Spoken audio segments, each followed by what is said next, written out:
Hey, good morning, Pokey.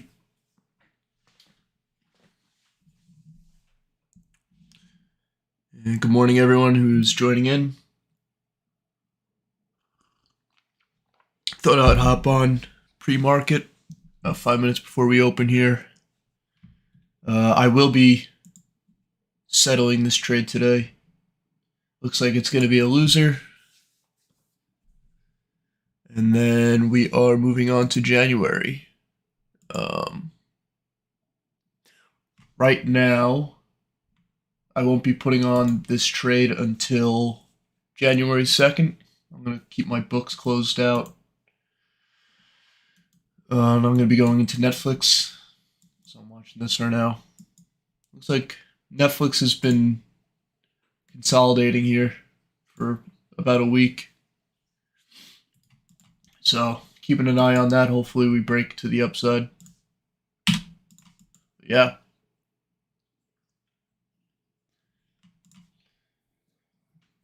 I may sell Eli Lilly early this morning or later into the day. We'll see.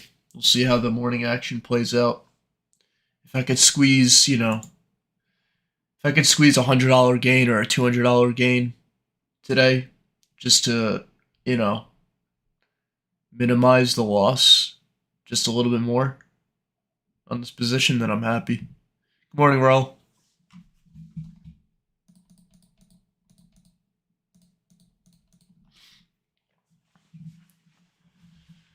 Hope you're all having a good morning.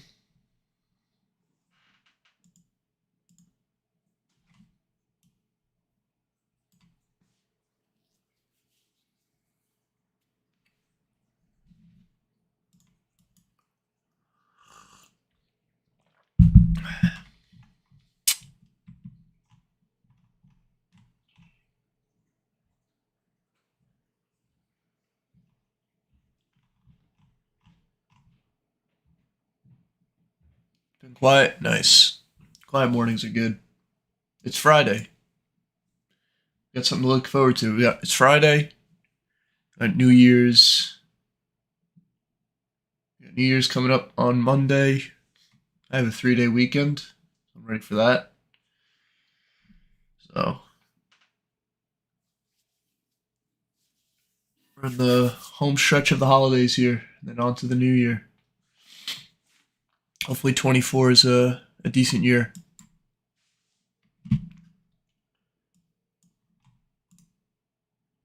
Hopefully Netflix pays out in January. We get some profits, start out the year strong. Do I trade or invest in Bitcoin? I used to. I used to a lot. I had I don't want to go into like specific numbers or anything, but I had like 6 figures in crypto like a couple years back. So I had a pretty large and this like a few years back I was younger. I was in my earlier 20s, so I was able to take the risk. Um and I was willing to stomach that risk, and I made some good money. So, but I don't really, not really as into crypto anymore. Um, I still watch it. Still watch it. I just think trading options is much more worthwhile than crypto. Does the market close early today? Good question. Let's see. I don't think it does.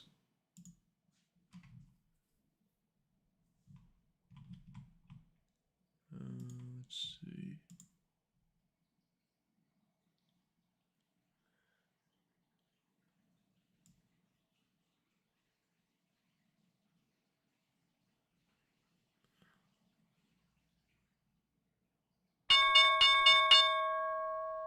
Sorry about that chime. Hopefully it wasn't too loud. I forgot to turn that down. Um, I don't think. No, I think it's a full day. Yeah, it's a full day. 6 hours. Good full day of trading. Gotta love it.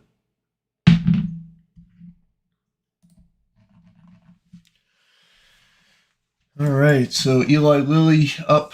The futures were kind of flat to the downside. We'll see. Hopefully, I want to see at least us hit this like 585 level. I'll probably sell at this 585 or 584 if we get up there. So keep an eye on that level. That'll probably be my exit target for today.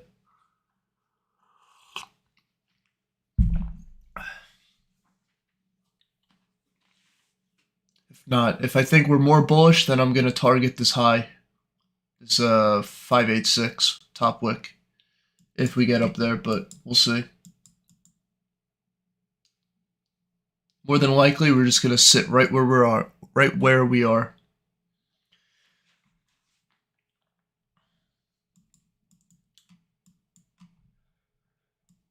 And then, so what's the plan today? So we're going to sell this. I'm going to get the closing trade video up for Eli Lilly, post that, and then on January 2nd, next Tuesday, I'm going to enter my trade for Netflix, and I'll post a video then about that.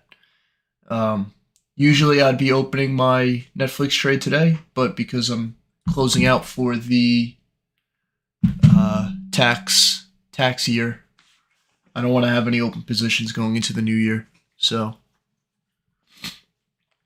I've said that about like 20 times. I just don't want to confuse anyone as to like why I'm not entering Netflix today, as I usually would with any other equity for any other month. So I hope I'm not confusing anyone.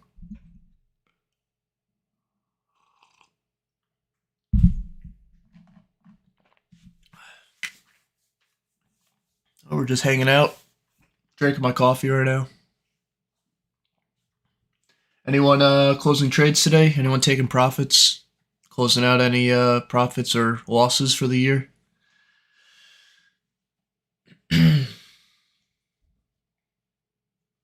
Like right now, if you have losses and you want to take advantage of those losses to offset your any capital gains that you made this year, like right now is when you want to realize those losses, so that when you file your taxes, you can write them off, write off the losses against your wins or your gains. A lot of institutions do that. Hedge funds, big funds that have losses on their books, they'll usually close them out. Same thing in real estate. Real estate guys do the same thing. Most businesses do that.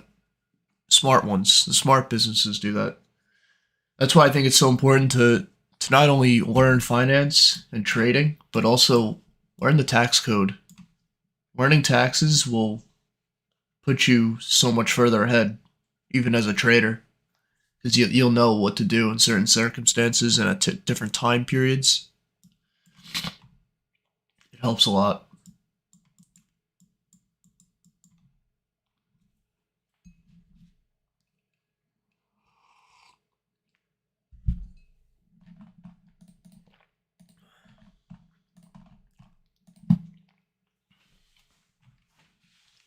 All right, let's see what's going on here. Russell's down a little bit. Russell's been on a tear though. Wow. Very nice run up. AMD, man, I missed out on this. Let's check the bonds here. So the 10-year dropped pretty good this month. So if you're a long TLT, you're doing good. Long TLT is not a bad trade. Very nice. So bonds are going up. 2 years moving down, 10 years moving around, 30s moving down. That's good. Let's look at the Dow Jones. I think the Dow Jones, yeah. So the Dow Jones has been making new highs. I remember how yesterday, if any of you were on my stream, how I was talking about, when we break a high, usually when we break a high on usually the S&P or Dow Jones, you break through it, you have a sell-off or like a retest and then a bounce higher. And that's kind of what happened here. Kind of. The market's just been so bullish. We could see a further retest, but we've had like what, 1, 2, 3, 4, 5, 6, 7, 8, almost 9. This is going to be 9 weeks of gains on the Dow Jones. Same thing for the S&P.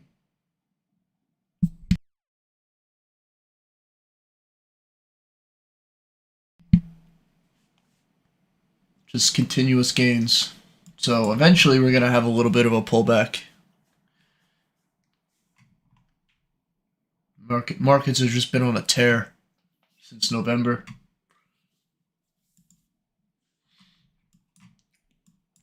SPX has not made a new high. Q's good. Composite hasn't made a new high yet. All the ETFs made new highs. So Netflix is what I'm watching right now. I have my 2 zones. There's a little bit of a zone going on here on Netflix. Let me remove that. You can see with Netflix, it likes to sit in this little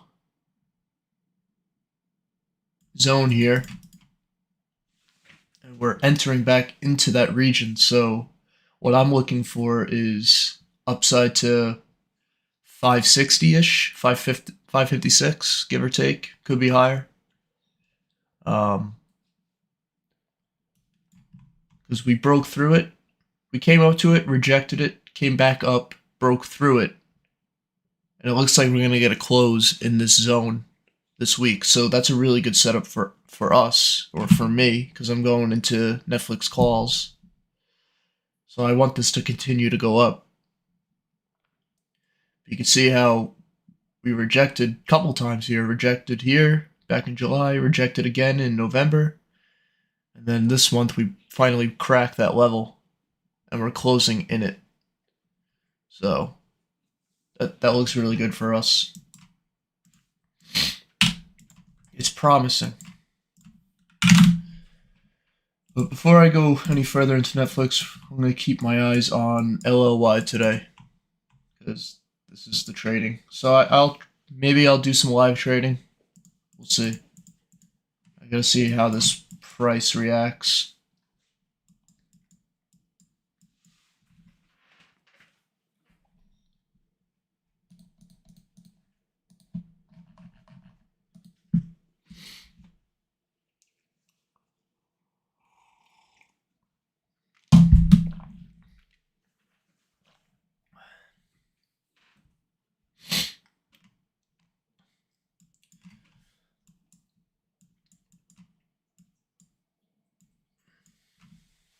Up 0.5%, not bad.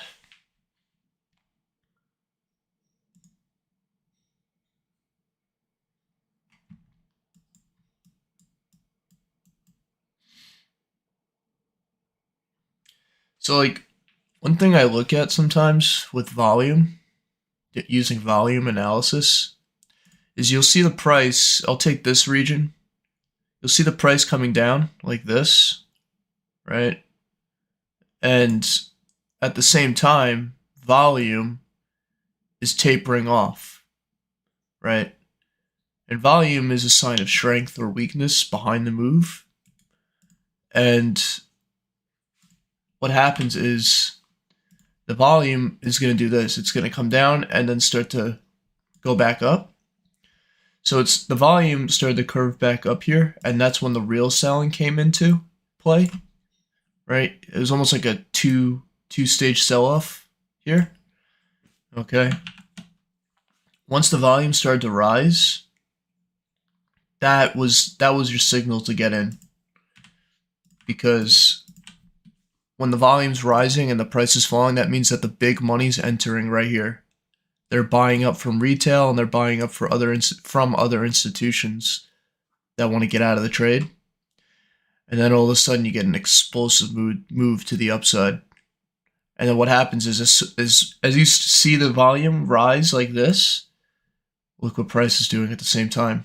So you had a little bit of a divergence here. You had sloping, down sloping price, and up sloping volume.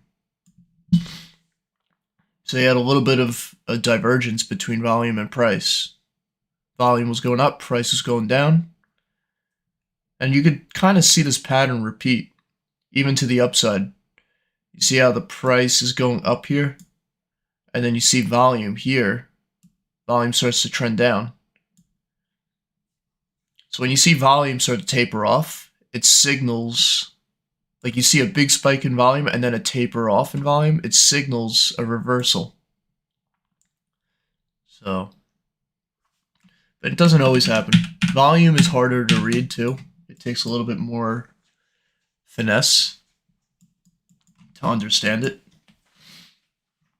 But I like to use volume profile. I like to list out levels using volume. I think it's much better to use it that way.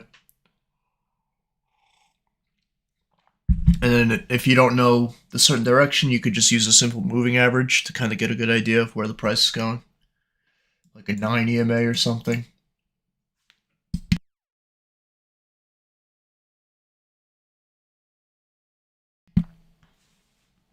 So,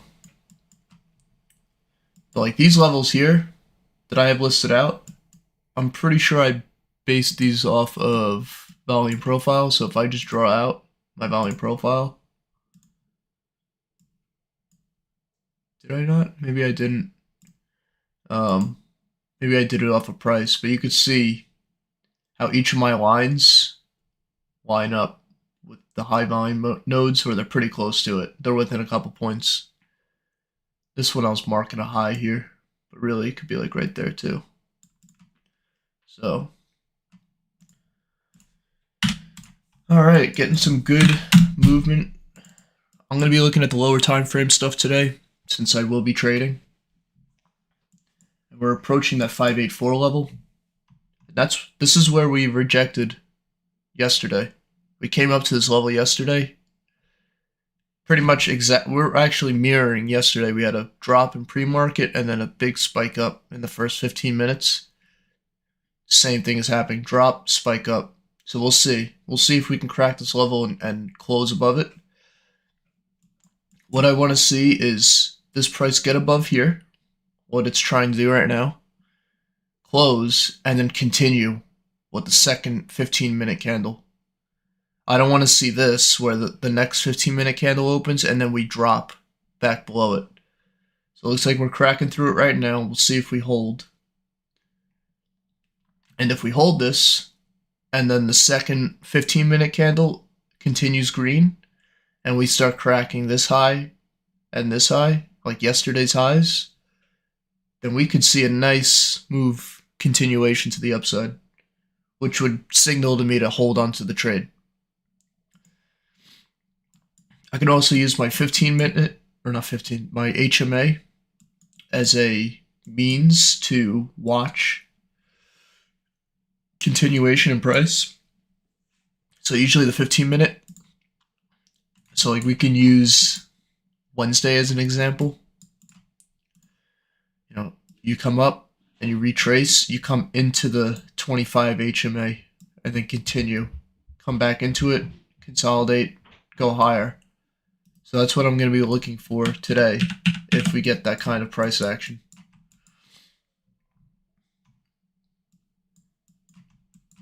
So hopefully we stay above this level. Remember, levels, usually when you get up to a support and resistance level, you reject it. You reverse on it.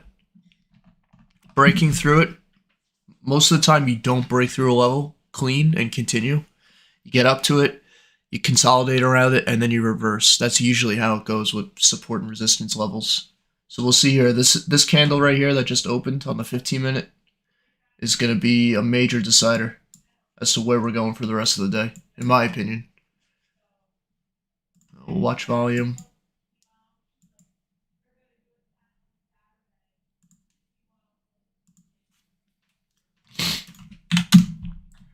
5-minute.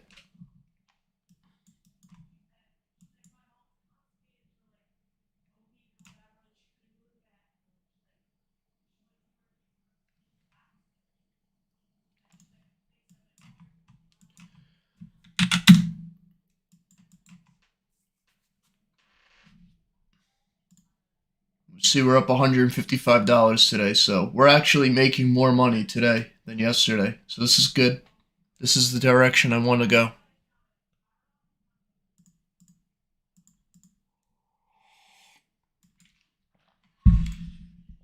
Keep our eyes on the daily.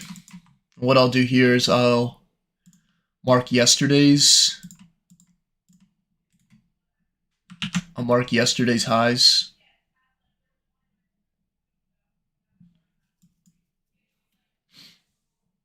So it looks like we're coming back below here.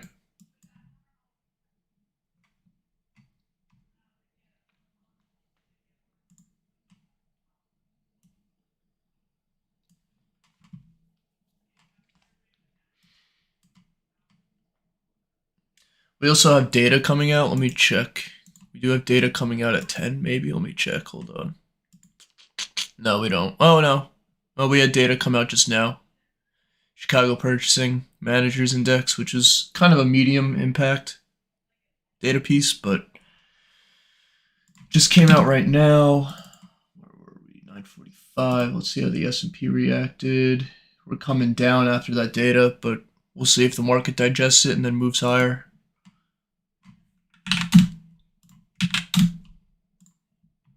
Looks like it's digesting, getting a little bit of consolidation here. Top wick, bottom wick. Doji.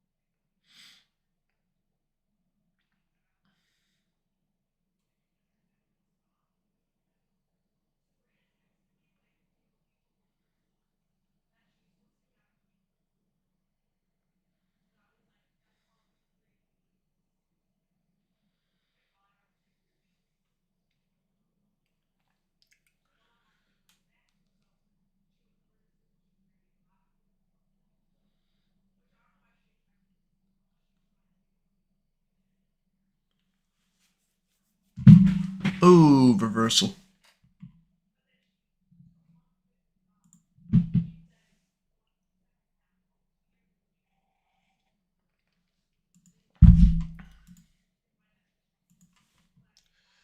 Selling at 585.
A little bit of live trading action today. So what I want to see is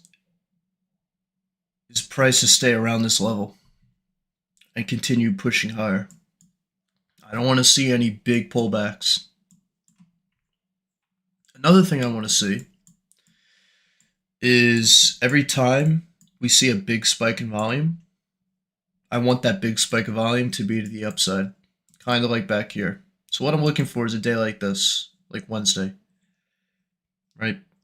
You get a push up, lower volume to the downside, and then if you look, the bigger volume is all to the upside. That's what I want to see. So hopefully we don't reverse. LLY loves to reverse. That's the one thing I've learned about it this month.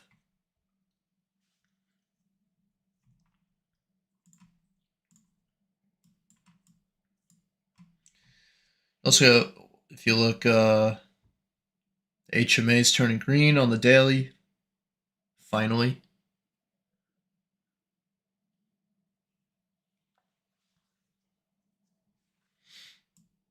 So hopefully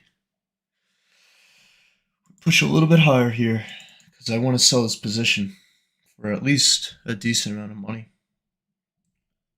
Made 140 bucks today.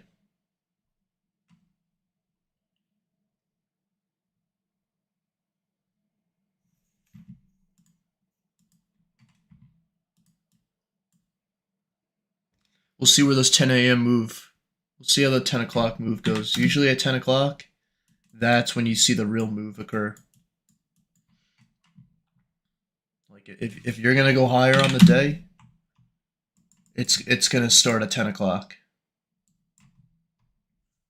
So right now we're getting a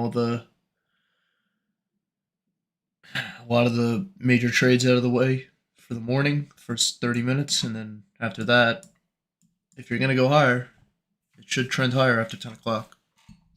These are just things I've learned over time from like day trading. But I don't live by it. At least I don't trade by it. I just keep it in mind while I trade. But honestly, I'm I'm pinching pennies here if I try to, you know, target a certain level. It's kind of like it's all a gamble. I don't really like day trading, but closing a swing trade after a month, I'm treating it like a day trade right now. Like at least with the charts, looking at stuff like this. So we can put on other little indicators here. Stochastics crossing up.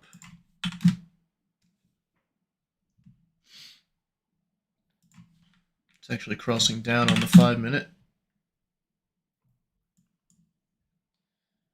That's one indicator I've watched before.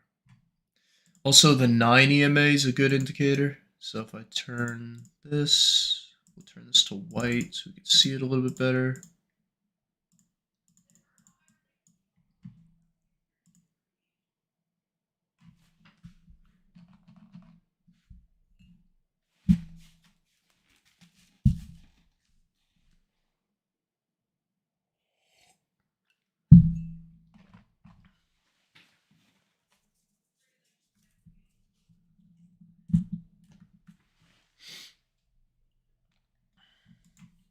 The 9 EMA I like to use on the 5-minute.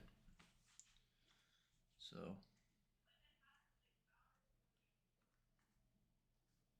I'm gonna push higher here. That's good. Coming up to the 10 o'clock hour.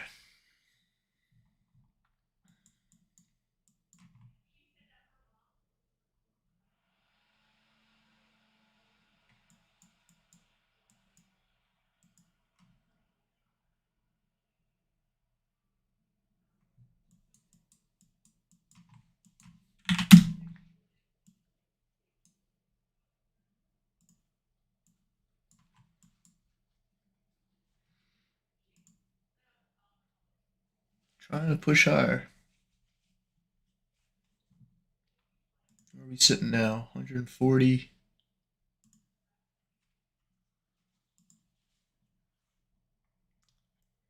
I'd love to see new highs. 586. That would be nice to hit. So we'll watch that. We could throw up. You know what we should do?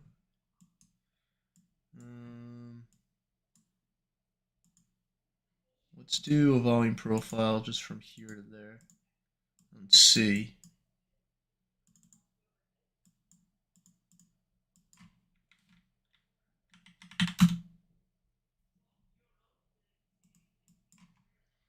put up this volume profile and see how price is respected. So we have a little bit of a zone here, so we may see resistance. I'm going to mark these differently too, so I know that they are volume profile spots. There and there. I don't think we'll get up this high, but I'll mark it anyways. And then to the downside.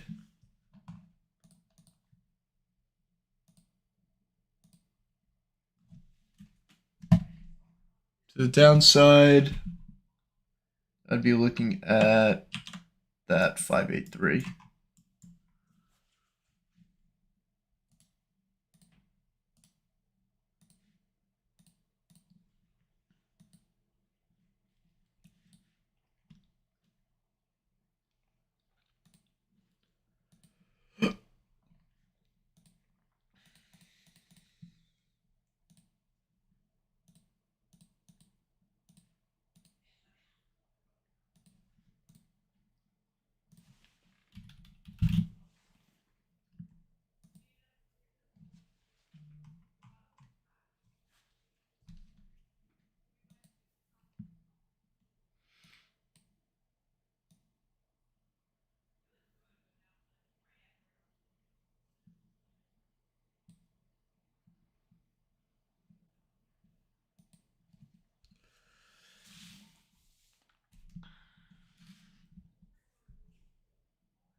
Come on, LLY.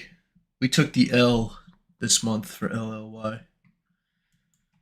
Man, there were so many good opportunities this month that I missed out on. Like, AVGO was one of them.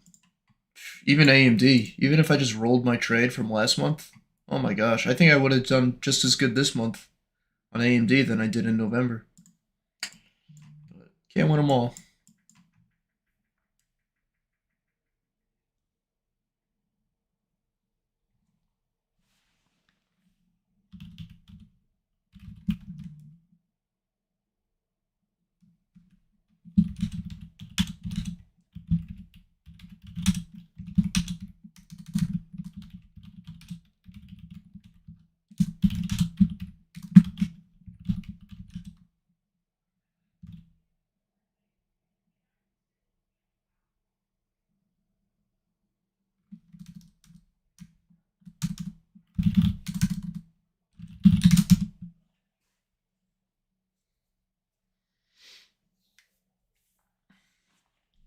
All right, 15-minute close. Let me see.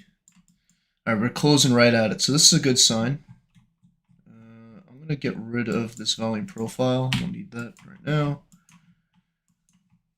We're closing at or above this level, so hopefully we continue to push up here.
Here we go.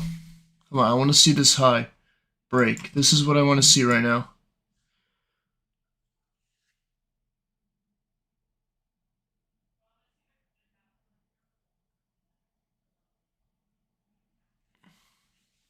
I want to see this high of 58550 break.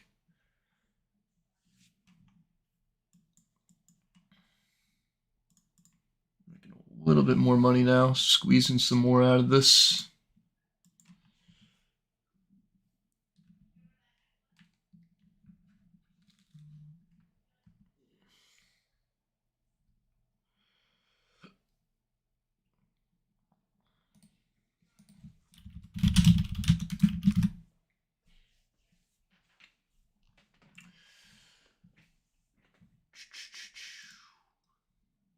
So how much market value is left on this? Is this the net wick?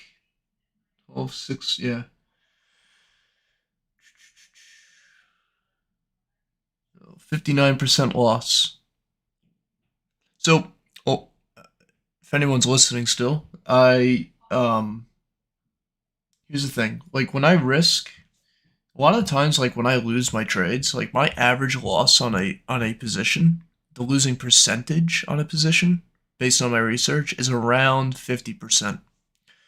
So, knowing that, I'm able to manage my risk better mentally. Even though my risk is managed at 100% loss, I know that more than likely, when I do lose a trade, it's going to result in about a 50% loss. So that increases my risk to reward on average over time. So knowing that, I'm able to hold even better and hope for days like today, right? Like a day like today is helping me on the last final day. I'm up 145 bucks. As of yesterday, I was down 65%, I think. Now I'm only down 59%. Every dollar counts. So this is good. But we could see a nice continuation to the upside today. I got my levels listed to the upside. I'm not really worried about to the downside. If we go down, then it is what it is. I already lost the trade, so. But today I'm going full bull. I just want to see this high break right here. Right there. 585. 585 is kind of a psychological level too. Minor psychological level. Nothing major, but I'm gonna be right back. I'm gonna grab another coffee.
Alrighty. Refueled up coffee. Need the good old coffee.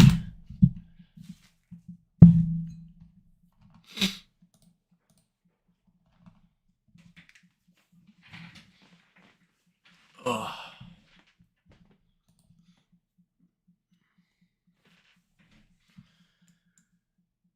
Did we reject off of 585 while I was gone? Oh, we did. Huh. We rejected exactly off 58550. Alright. Well, I just want to see this price continue to close higher. I want to see higher closes. It's the main objective here.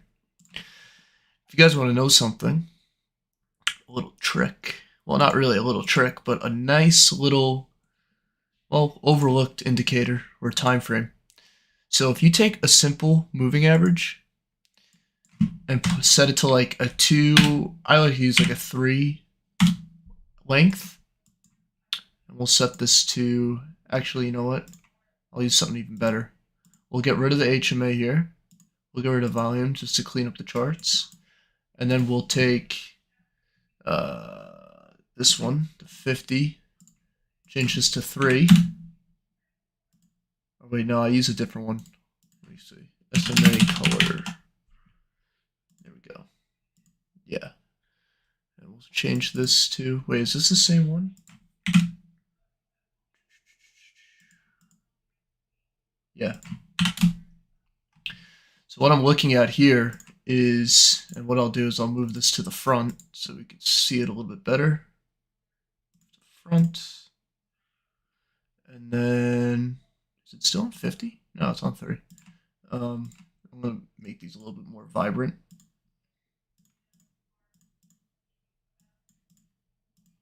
Okay. All right, now we're breaking higher. So this is a 3 MA, and basically what you do is you wait for the MA to turn green, and that's when you enter. Right? So, or if, you know, if the MA is green on the 3 MA is green, it signals bullish continuation. And you can see that back here. Now you could get caught in chop with this method, but every time this indicator flips green, which means that the moving average is curling upwards, it signals bullish strength. Now it doesn't always happen, but most of the time it does. So just another little, there we go, nice solid close. Let me see the volume on that candle. All right, we had a high volume here, and then a blow off to the upside, so that's good. Moving up. Now we're up 180 bucks on the day.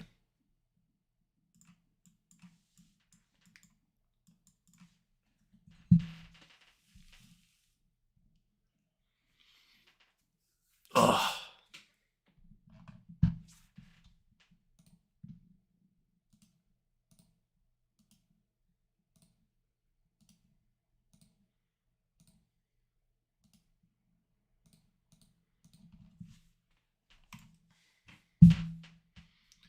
And of course, I like to use the HMA as well. HMA is more of a longer term trend, but there's only a few moving averages that I kind of trust, but most of them are hit or miss. You know, they're kind of 50-50. If anything, they're less than 50-50. It's more of a losing method. Um, but I don't trade based off them. I just look at them as a just a measure, more of a measure, not really a way to trade. You know, I think indicators just guide, and then actual strategy and plan is what makes your money. If anyone's just joining, or if anyone's been here for a while, please, I beg of you guys, hit the like button. That's like the one thing that I only ask from you guys. And I really appreciate that.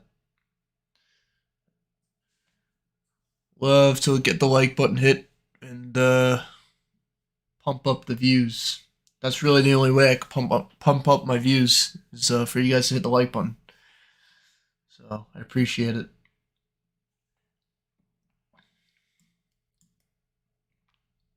Again, like if this is your first time watching, or I think most of you guys here have been watching me consistently.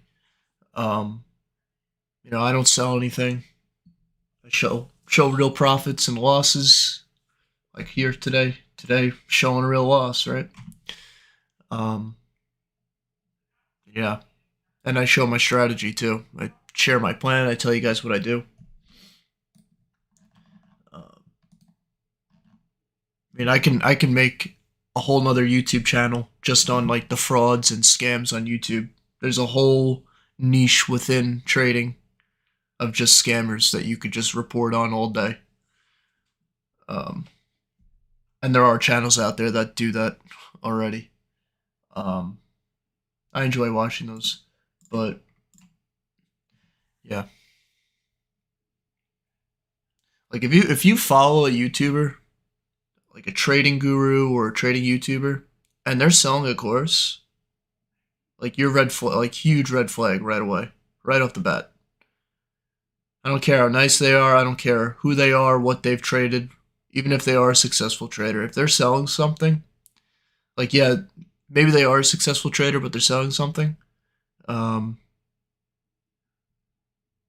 like if they're doing that, yeah, they could be doing that because it's another source of income. But be vigilant because there's a lot of people that can play it off really good and make themselves look like they're legit, but they're really not. All right, so we're getting some major top wicks on the 15-minute. We're about to close this candle. Like it's pretty much a huge top wick. We rejected 585. But let's see if we can get a higher close still. That's a positive. If we can continue closing higher, then I'm happy. But we'll see. This thing's all over the place. I may be selling my position right now.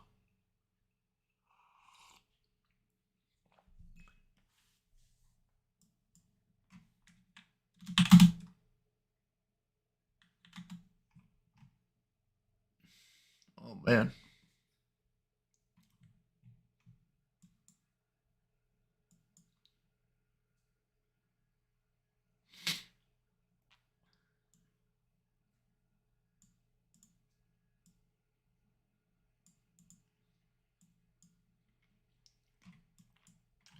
We'll see if the whole moving average has anything in store for us. So usually what I watch for is this whole moving average. You come up and you come back into it. I want to see this whole moving average act as support. So basically when the price comes below the HMA here, it's a good buying opportunity. So like if I were going to enter a day trade or a scalp, this would probably be an opportunity zone.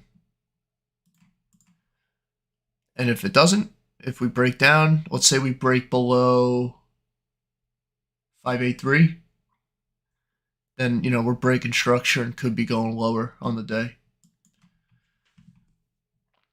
Let's see what else. So Netflix is moving down. Right now we have a little bit of a divergence between LOY and Netflix, which is good for me because I want LOY to go up so I make more money, and I want Netflix to go down so that I can buy Netflix at a cheaper price. So actually right now Netflix is looking like a good buy opportunity. One thing about Netflix is the HMA is crawling over. So it could signal some downside pressure.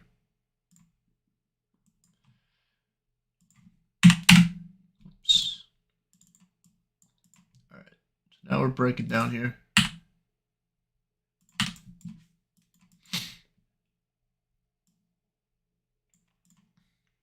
Should I put this to full screen? I should. Let's do full screen. I was watching one of my videos yesterday, and I noticed my trading view chart was a little small. Like it was kind of hard to see. So maybe I should figure out a way to expand the charts. So let me know if this looks okay. The only thing is you can't see all my tickers on the right side, my watch list, which I like to keep an eye on. Or what I could do is do this and then F11, make that full screen. Expand this a little bit. There we go.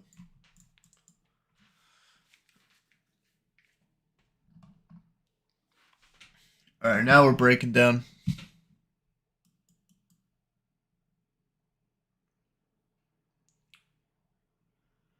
So far, the higher volume is favoring the bulls.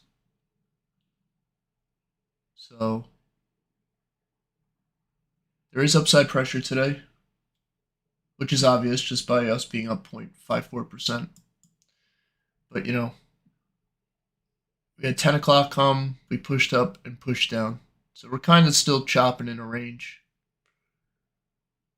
Between 583, this is where we last bottom wicked off of. 583 and 585.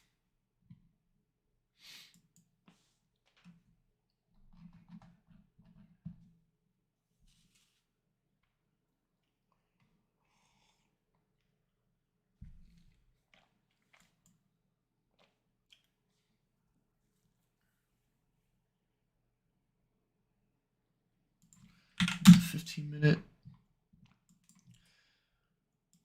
So again, what do I want to see? I want to see this 15-minute HMA hold its support.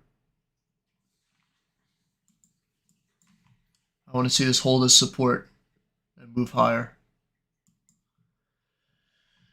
And we also have support here on the volume. So actually right now, this is a perfect opportunity to look at the volume on this.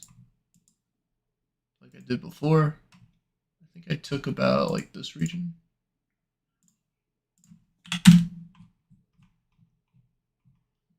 Oops.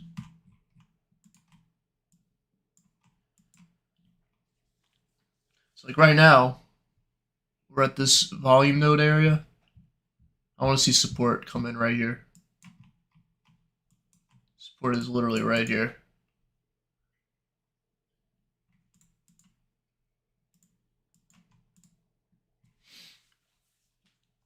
If we break this, then we'll probably have a flat. Well, we won't have more upside on the day, so. And more than likely, it's going to go down. Like usually, whichever way you want the market to go, it doesn't go that way. There's actually people who trade by trading their opposite. Like whatever they think is going to happen, they do the opposite and actually make money doing that. Pretty interesting. It's like a psychological thing. Being a contrarian. But you can see how I had this 584 level marked pre-market. If you want to, you can go back to my beginning of the stream. I had this level marked already. Look where we rejected. 58, right at 585, right? rejected right in this region. And then I was looking at, the previous day's highs, and look where we rejected again, right at yesterday's highs, right in that region, down. Now this is just on a 15-minute, like we're only, 50 minutes into the day, into the trading day, so we could go higher. This could just be a setup for continuation to the upside, but we'll see how support plays out now. What I want to see is this hold support, consolidate, and push even higher. So consolidate, push higher. That's what I want to see today.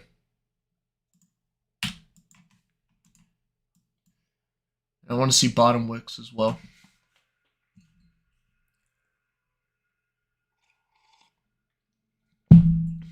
This is the reason why I don't like day trading. It's so random at a certain degree. A lot of this price action is random, and it's just bouncing off of support and resistance levels. And it's hard to predict that sort of stuff. Nice bottom wick now. Let's see the 5 minute. So let's look at the 1 minute here. The 1 minute's interesting. 1 minute with the HMA is interesting.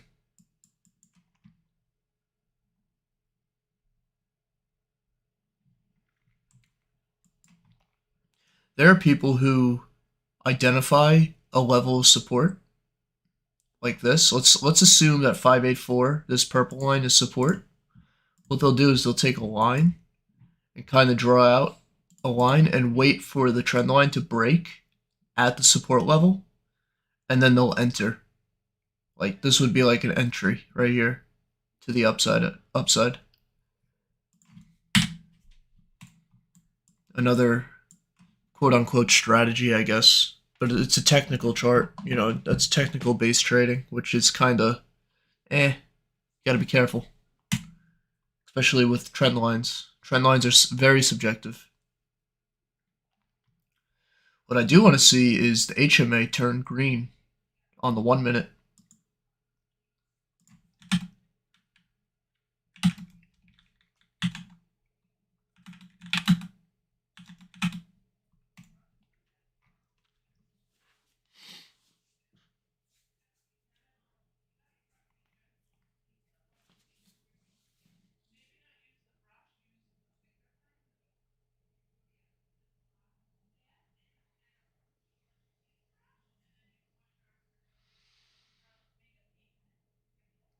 Morning, T. Which one do I like better? Which one do I like better? We could do a little bit of technical analysis on these. Let me get rid of that. Alright, let's look at Fang. Oh no, don't worry, T. I understand. Like, Netflix is a pretty tall order of magnitude. I don't blame you. We can take a look at Diamondback. We'll do a little bit of technical analysis right now. Alright. So I'm going to first let's look at the monthly. I'm going to turn off all my indicators. Nice clean chart. Okay. Fang. Okay. In an uptrend, obviously. Let's go to the 1 week. Start drawing out some levels. So I'm going to lean. Alright, you're leaning towards Fang. I'm going to lean towards a certain either Fang or Marble based off of the support and resistance. Support and resistance, volume profile, a few things. One thing right now that I see about Fang is it looks like it's trying, let's throw on this, it's trying to start a new uptrend here. So you had, on the weekly chart, you had downtrend for, how many weeks is this? This is a pretty long time. 9 weeks straight of just down pressure. And then last week, you finally broke up to the upside. And this week, you're kind of just holding up here. So the setup is there for bullish action. You can see every time Fang does this, it tries to. Now we could do something like this where you break up and then continue sliding down. That's one thing. But let's look at the support and resistance. All right, so you're at new highs right now. So you could easily go into price discovery within a couple weeks. So that's a good sign. Let's throw up. I'm gonna use volume profile right now because it's gonna give me a better idea of what to look out for. So I like to use volume profile as a guide to find support and resistance. And what I'm going to do actually is turn down the sensitivity on this row size. We'll put it to like 150 just to get a more consolidated view. And let's go to 75. There we go. All right, let me turn off that. All right, so you have your major support. Let me turn this to, what do I usually use, yellow or white? So you have major support right here at 583 or 153. I'm sorry, 153. And then your next area of interest would be at the highs here, 164. And then your next level of support would be 146. You could argue 148 as well. So those are my major levels that I'm watching right now. Okay. Just based off of volume, simple volume analysis. Okay. If you go below here, you're looking, about like right here. Okay. So I'm going to turn off the volume profile now. So now that I have a few levels planned out, and you can see how the levels react, right? Whoa. Hold on. Delete that. Grab this. You can see how the levels react. Let me change this color to like yellow. You can see how you have resistance, support. Well, support here. You broke through it here. Support, resistance. Okay, you get it. You get the idea. You say to get as close to the money as possible. Yeah, we'll look at the options chain too. Let's see.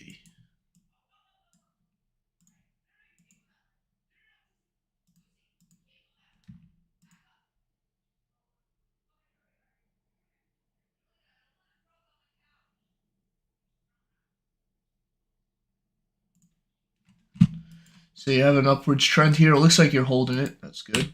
Now let's look at the HMA. HMA is green, curling down. All right, so what would I be looking out for? I'd be looking at 164. That's your level. That's the level you want to see. If we're going to come down, you want to see us bottom wick and close above 154. So 164, 154. Those are your two major levels that you're watching. All right. 154 is huge. You could see how much resistance we ran into back in September. And that actually worked as support for a little bit here too. Finally broke down, but we didn't spend that much time below. You see, we tried holding that 154 level.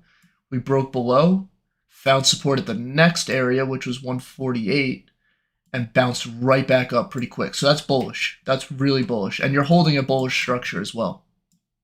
You're holding a bullish structure. So if you want to just look at like a simple indicator, 50 SMA, you're holding. Let me delete some of these drawings here. I like to draw on charts. I'm Italian, so I think it's an Italian thing, like talking with your hands. So we're holding above the 50 moving average, 50 period moving average, which is good. So like most of the time, what you want to see is when you come below the 50, that's usually a good buying opportunity. And if you see it pop above the 50 really quick, that's a positive sign. So that's it. Let's look at the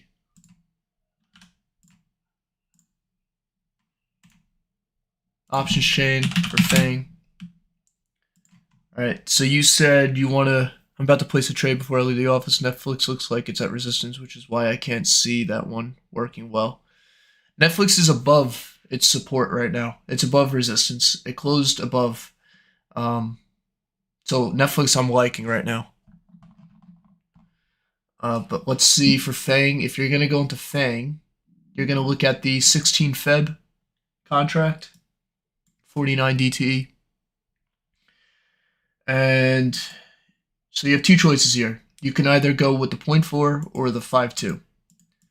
5.2 is a little bit more expensive. The 40 is a little bit less expensive. I think the 5.2 would be the safer bet if you're willing to put up a little bit more capital. Applied volatility is good. Like, yeah, if I were gonna go with either one, I would go with the 0.40. The 0.4 is technically closer to 45 delta, so 160 would be okay, and we can get up to 160 pretty quick. And if you look back here, we went from just back in October, we went from 154 to 164 in 6 days. So going with a 160 strike is not a bad idea, in my opinion. Not financial advice, of course. None of this is financial advice. But I would be looking at this 0.4. And the spreads are good too. You only have a $30 spread between the bid and ask. So that's a healthy spread. Okay. Let's look at Marvel. Again, Marvel, if I'm going to enter, 62.5 strike. 47 delta right here for 263. Easy. That's right, you said 45 delta in your trading. Yep. So pretty much like a 45 delta is one strike out of the money. You know, you're talking. Let's go back to FANG. I'm assuming you're gonna go with FANG. Yeah. So out of the money, the first strike out of the money. 0.52 would be at the money. 155, 155. So Marvel is a cheaper option. So if your account's smaller or if you're not willing to risk as much, I'd say Marvel's a good contender.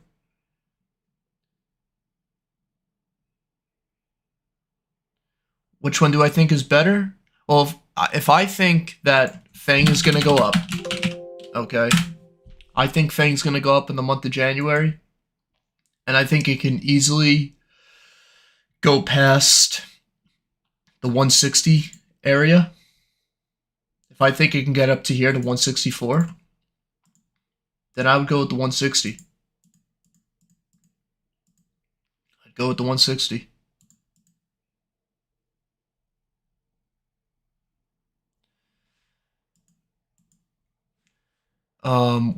Let's look at Marvel on the charts just to see if there's like a better setup technically. The one advantage that Marvel has against FANG is that Marvel is a tech stock. It's a semiconductor. You can see here, electronic technology, semiconductor. So right off the bat, I know that there's volatility entrenched into this equity. Okay, and the upside potential on a semiconductor is high. All right, FANG is Diamondback Energy. They're energy and energy minerals, oil and gas. Okay. Now the good thing is right now with gas, if I type in oil, I'm pretty sure oil goes up right now. Hold on. It might be crude. Yeah. I think we're going into the energy season. Yeah, so January, February is when oil starts to rise. And we have been seeing oil go up. Oh, oil's down a little bit. Oil isn't a downtrend, but it's trying. You can see here, oil. Oh, this is beautiful. I'm gonna draw out a zone here. Okay. Oil, you can see it even, it respects it back here too. Oil typically, in recent times, since pretty much like 2021, oil's been bouncing. Whoops. Oil's been bouncing out of this like $66 to $72 region. We came down into it, we bounced. So we're still using this level of support. So that's the one thing. If this, watch oil. If oil can break to the upside and maybe come back up to $80 in the next month, you're gonna see FANG respect that and go up too. So, and you can see like with the recent sell-off here with FANG, like I can compare oil. Let's put on CL1. Put a new pane. You can see how oil and FANG respect each other. So oil's on the bottom chart here, FANG is on the top. You can see right now oil is trying to make some upside move. And it makes sense because we're going seasonally, oil does better going into January through like July. Pretty much July is the end of the summer driving season, and that's when oil tapers off.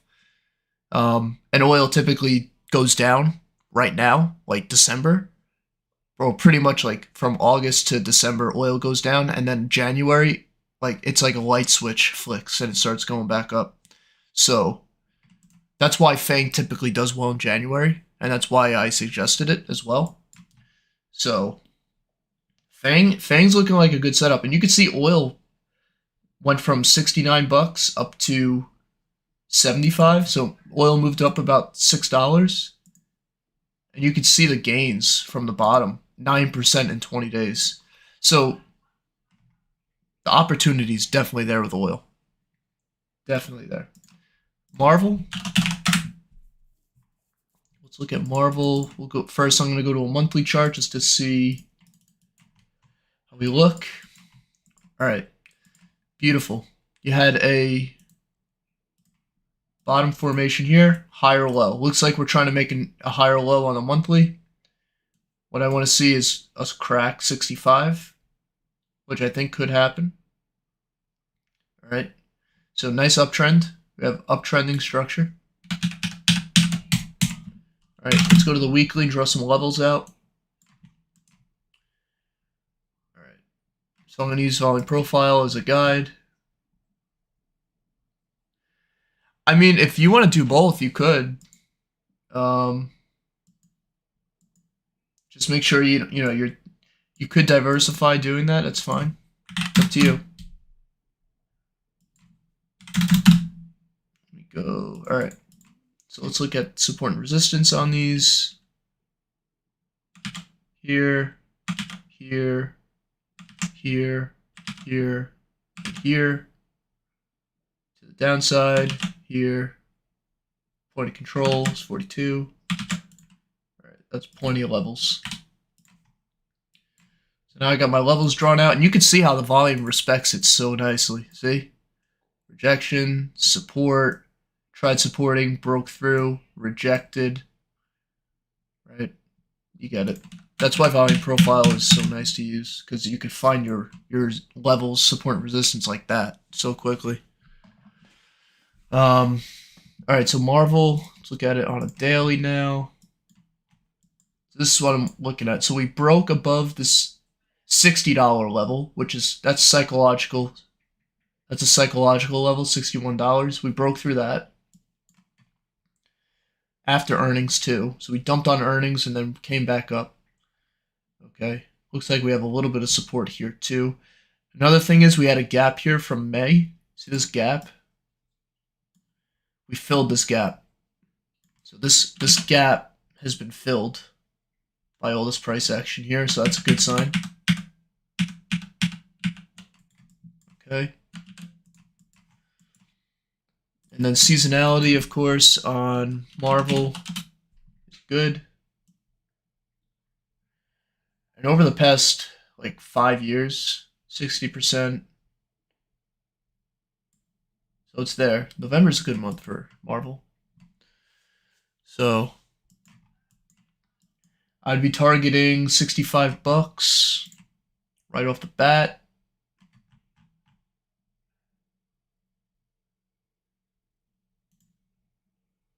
Should be a 7% gain there. If you go higher, $71, which would be local highs from back in 22. So not bad. But Marvel or Fang?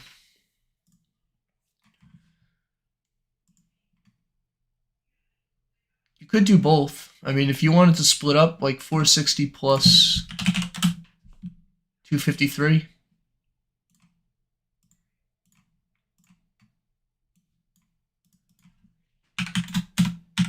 You could do both. The total cost of both trades would be $713, roughly.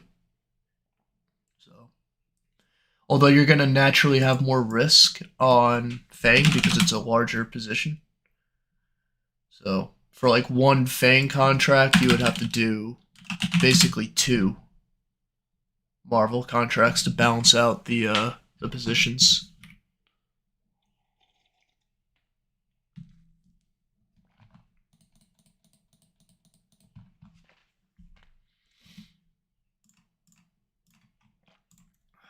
So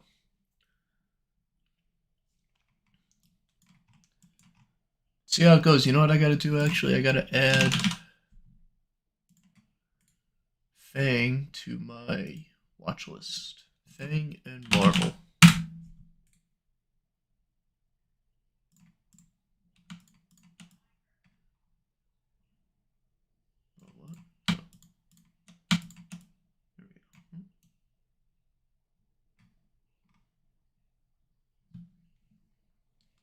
Pop those there.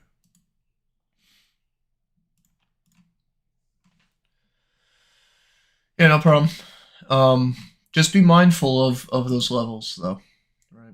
154, 164 for Fang, and for Marvel, 60, which that's a huge $60. That's a huge psychological level, at least for the stock. So I'd be targeting 65. But if you look at both stocks, they're in an uptrend, right? So, and actually, Fang has been underperforming. Like this chart right here, like this area right here reminds me of AMD back here, where you just like kept consolidating, and then finally broke out. It's kind of the same kind of picture going on here, maybe on a smaller time scale. Basically from October. Wow, so it had a weak November, so there is opportunity here. Which one would be biggest reward? So if you want to look at rewards, what I could do, you want to see risk reward? This is how I'm going to do this. So what I'm going to do is take the average wins. This one, this one, this one, this one, this one, this one. An average of 90%. That's your win. And your loss, average loss on Fang would be 52%. Okay. Basically, what I want to do is do a little calculation to find the risk to reward. So, how did I do this? I did 90.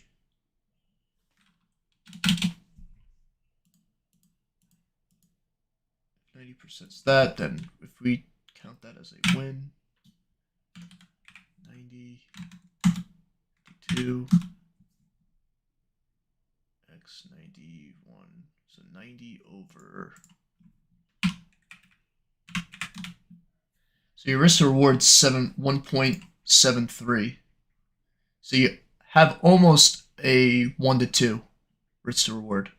Basically, your risk to reward is 1 to 1.73. Well, 1 to 1.73. Almost a 2 to 1. And if you want to look at Marvel, we can look at Marvel's risk to reward. 108% average. And then your loss, I think the risk to reward's a little bit less on Marvel.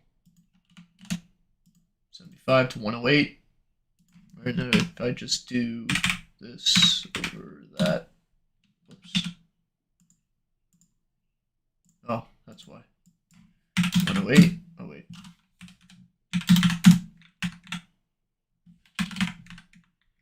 Oh, wait, is that why? Hold on. Did I mess this up? Oh, no, that's fine. 75. This over that. It's about 1.5. No, Marvel actually has a lower risk to reward. Let me look at the risk to reward for Netflix. But you see the risk to reward on Netflix is so much higher because of these huge gains. 299. 87. So if I do 299, 87. This over that. So the risk to reward on Netflix is 1 to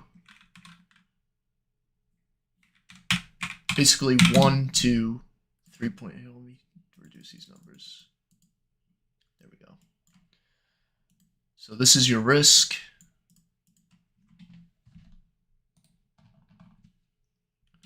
Risk, reward. Right there. And then for this, hold on. That's your risk to reward there. So the risk to reward on Fang is better in recent times. And this one is 1.44. So what I'm doing is I'm taking the average loss and the average gain and then calculating the average. So this is an average risk to reward. So this is typically what you see. I could try to do a median. Yeah, and that's why I'm choosing Netflix, because Netflix, it has the same statistical edge in terms of it going up in January, but it has a higher risk to reward. And that's why, I always say, whenever you backtest, backtest the options chain and look at the data like this, because you're gonna know if it's good or not. You can't just base your analysis off of this. You have to dig a little bit deeper. And even this, you can't even base your analysis off of a chart. You have to look at the numbers and actually do the calculations to find out, all right, what's my win rate? What's my risk to reward?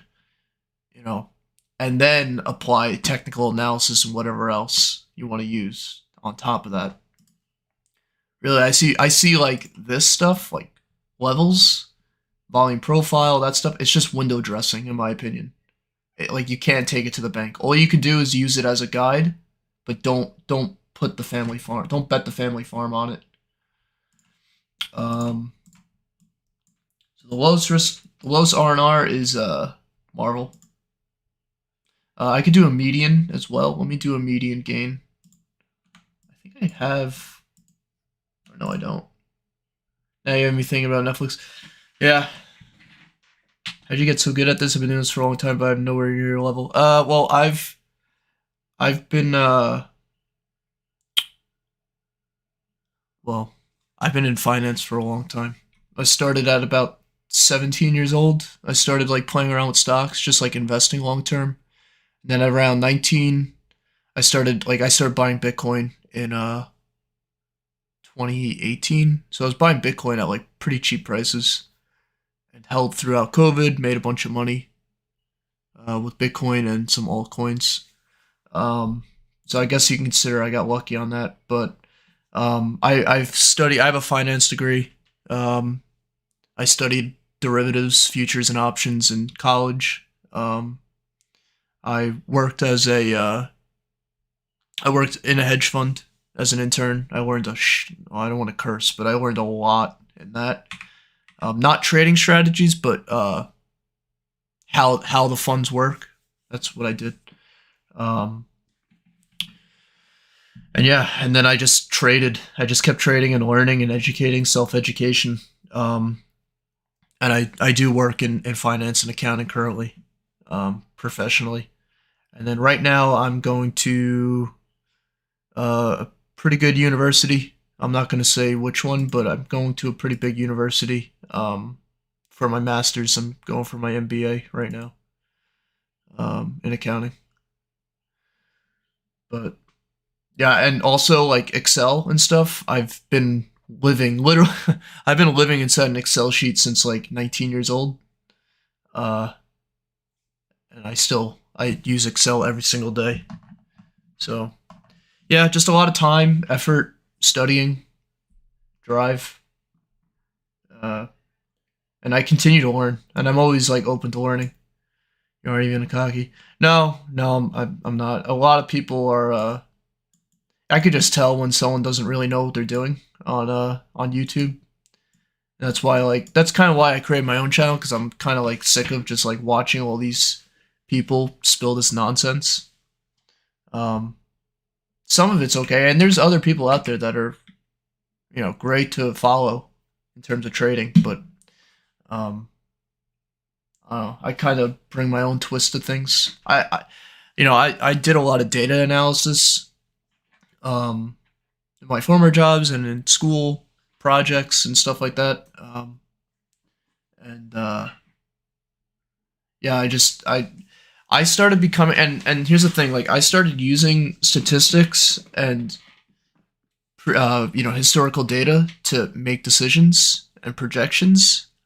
When I started using price and time in an Excel sheet on equity data, I became profitable right away. Um, like I tried using for many years, or not many years, but for many years I tried using lines and moving averages and MACDs and indicators, oscillators, momentum indicators. None of that stuff works. And if it does work for you, I think you're just getting lucky. Um, Probabilities, risk management. That's the name of the game. If you have a probability setup, a positive probability setup with good risk management, you're gonna do pretty well. That's really and time. Time is a huge factor. So like that's why I moved away from scalping and day trading, because a lot of the day trading and scalping stuff it's random. Like there's a lot of randomness in price. There's even randomness in on a daily chart. As a swing trader, you still experience randomness in the markets, but um, you got to stomach that randomness and look at the big picture. Before I get distracted any further, I just need to check on LLY because um, I am closing out this trade. It looks like we're retesting this upper level 585. Oh boy. I hope we don't reject this. If we reject this again, I'm closing out this position on LLY. Up 125 on the day. The theta is really starting to kick in on this position.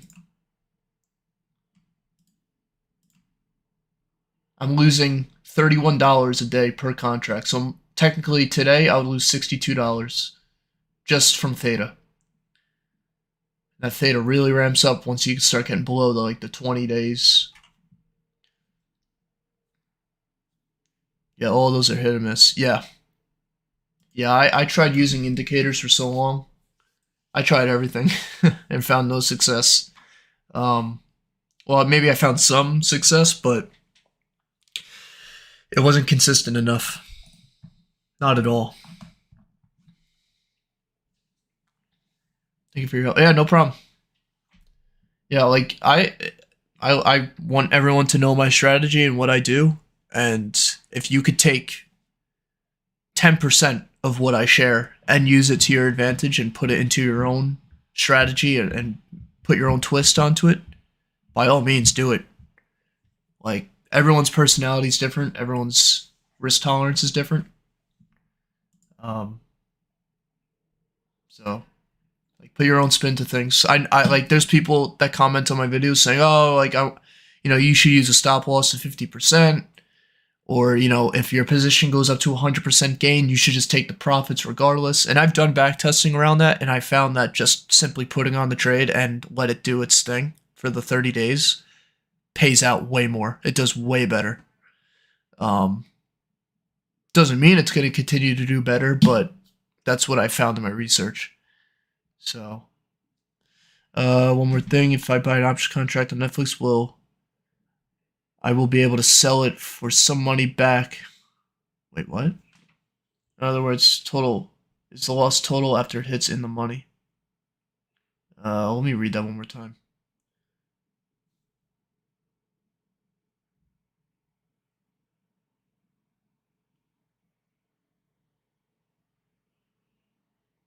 I mean, if you buy. Wait, do you mean that if you buy options contract on Netflix, will you be able to sell it? Like turn around and sell it? Of course. You could sell it at any time you want. You don't have to hold it for 30 days or, you know. Uh, Netflix is a liquid market. It's one of the top stocks on the exchange, so you should have plenty of liquidity. No, it's all right. I'm just trying to understand. I want to answer this correctly, so I will be able to sell it for more for some stock.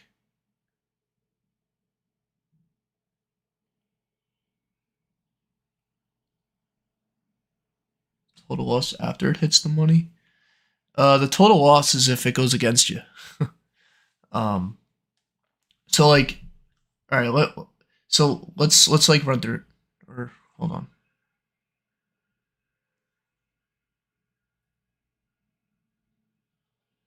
If I buy a contract on Netflix and it goes in the money, is it worth anything to close to sell? I'd lose the whole 2,000. Well, if you buy a contract, let's say I bought like this contract right here at 500. Oh, you're selling options. Okay. Yeah, well, if you sell options, that's a whole nother animal. So um if you sell options, you want the price to move away from your strike, right? So like if I sold, let's say a 500 call right here on Netflix, I want the price to go down, right? Selling a call is bearish, selling a put is bullish, right? So it's like the inverse. But if let's say I bought this 500 strike for 21.75, that's the amount I'm going to lose. So if I confirm and send this, you see how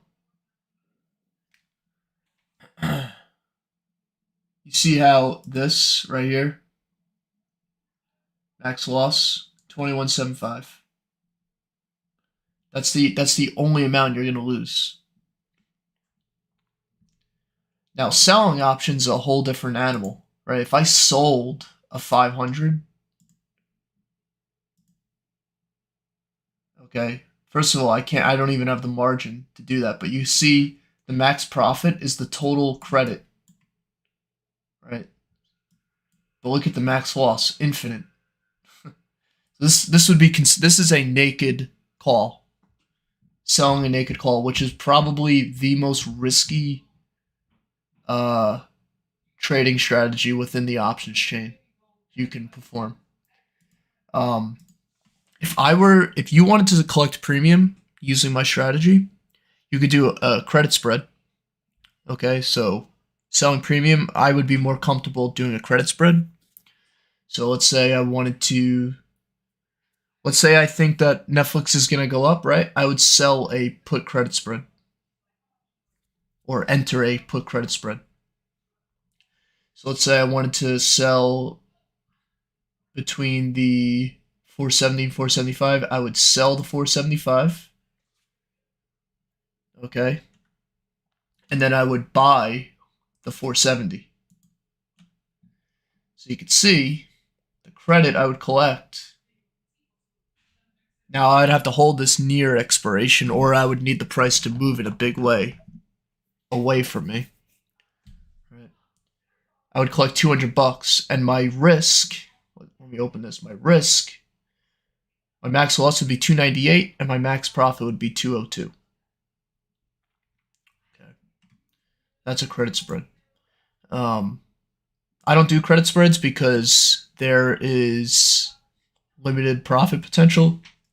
The benefit with going a long call is that when I enter a long call, look at my max profit, infinite. My max loss is what I put into the trade. So right away, your risk to reward is more in favor. Do you think Netflix competition will run too? Well, like Roku? DC, was it you that mentioned the Roku yesterday? I don't know. You wanna know why I say I don't know? Because I have a perfect example right here. Netflix, or not Netflix, LLY. LLY went down this month, but you know what its competitors did? Like Merck, for example, which is another pharmaceutical major company. It went up huge. Another one, Abbott, another medical health technology company, went up huge. And look what LLY did. It just drifted down. So just because one company does well, or one stock tends to do well in a certain period of time, doesn't mean that the competitor will. I mean, we can see that here. Let's go to Netflix, right? 20 years, Netflix goes up 70% of the time in January. Let's look at Roku. Now Roku has less data, but let's just use 5 years. 60% of the time for Roku. So yeah, is there some correlation? Yeah, but it doesn't mean that it's gonna do what Netflix is gonna do, right? Roku's not gonna mirror Netflix. It could. I could be wrong, but But if I look at like Roku for a different month, May is good, June is good, but let's look at May and June for Netflix. Let's see if there is a correlation. May and June, look, 60%, 55%. So Roku does better in May and June. Netflix doesn't. So there is a difference there. So don't assume that just because, a streaming platform like Netflix, if it does well in January, doesn't mean that Roku will. Roku's cheaper to buy, in my opinion, less risk. Well, technically Roku's more risk in terms of statistical edge. Like if you look at the pure statistics on here, Roku is riskier because it has a lower win rate in the month of January than Netflix. And if you're picking Roku because it's a cheaper option, never enter a stock just because it's a cheaper option. Or enter an option because it's cheaper. Like you need to have your baseline, which is seasonality. You need to have that seasonal tendency in your favor right off the bat. If you don't have that, then you're basically gambling. So try to find a stock, and I've kind of suggested a couple others like Fang and Marvel. But you can also, if you want to look at an alternative stock, go to this website, Unusual Whales. Okay, go to Unusual Whales. Go to Screeners here. You don't even have to make an account, completely free. Go to Resources, Seasonality,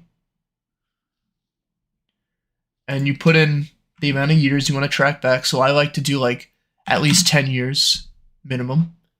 Okay, I want to look at a positive win rate of 0.7, let's say. Okay, and then well, I have to set this to January. Okay, and then I sort the median percentage gain. You can see Fang now is also a good one. All right, Netflix, and you could tell that these options are going to be more expensive because now this stock, 705 underlying stock price is a lot of money for an option contract. But like, there's a few other options. You could do Tesla, Marvel. See, Marvel is one that I suggested because it's a cheaper stock. It's one of the cheapest with the highest percentage gain and statistical edge. So go to this website and look at stocks and then backtest them or look at them on an options chain and on the charts and see which one you like. But as far as Roku goes, I do not suggest entering Roku for January. If I had to enter Roku, and listen, it may do well. It could do well in January. I'm not saying that you're wrong, but personally, I wouldn't feel comfortable in the trade. You know, I would at least want to see Roku. Plus, there's not a lot of data on Roku. Roku's a smaller company. It's a newer company, which means it's riskier compared to Netflix, at least. So, yeah. I see. So you're selling the options based on seasonality now instead of. So you're selling the options based on seasonality now instead of buying the contracts. Well, I don't sell options, Scarborough. I don't do any option selling. I could if I wanted to, but I don't. It's just I used to trade credit spreads a lot. And I actually did pretty well with credit spreads, but it's a slow game. And the risk to reward isn't there. You'll never have a good risk to reward with credit spreads or even debit spreads because your profit potential is capped. Now, the good thing about credit spreads are they tend to have a very high win rate, which I would hope there's a high win rate if you have a lower risk to reward, right? The higher your win rate is, usually the lower your risk to reward is. The higher your risk to reward is, usually the lower your win rate is. But if you can get a high win rate with a high risk to reward, you can make an awful lot of money. That's where the data comes into play. That's where you have to dig into the numbers and, you know, try to find some edge.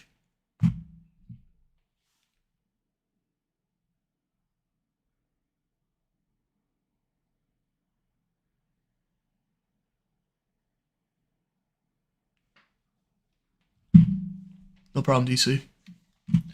Alright. I have to keep my eyes on this stock because I am selling LLY today. Oh, nice push up. Looks like we're going to continuation. Let me look at the 15 minutes. So here we go. Here's a beautiful. This is exactly what I want to see right now. This is looking really nice. And the whole market's going down and LLY is pushing higher, which is kind of interesting. Wow, I didn't even notice that. LLY has a beta of 2.24, so that means that LLY tends to do better when the overall market's going down. So it's more of a defensive stock in the eyes of the S&P, which makes sense why we're up 0.81% right now and the markets are down. Never noticed that. I should really emphasize beta a little bit more. Beta is a very interesting metric to watch. Again, that's like something that I just know based on experience. So, but it's a very easy concept to understand, and it's pretty important. But like I was saying earlier this morning, what I want to see is when price comes back down, I want to see it find support at the 25 HMA and continue going higher. Which right now, look what happened.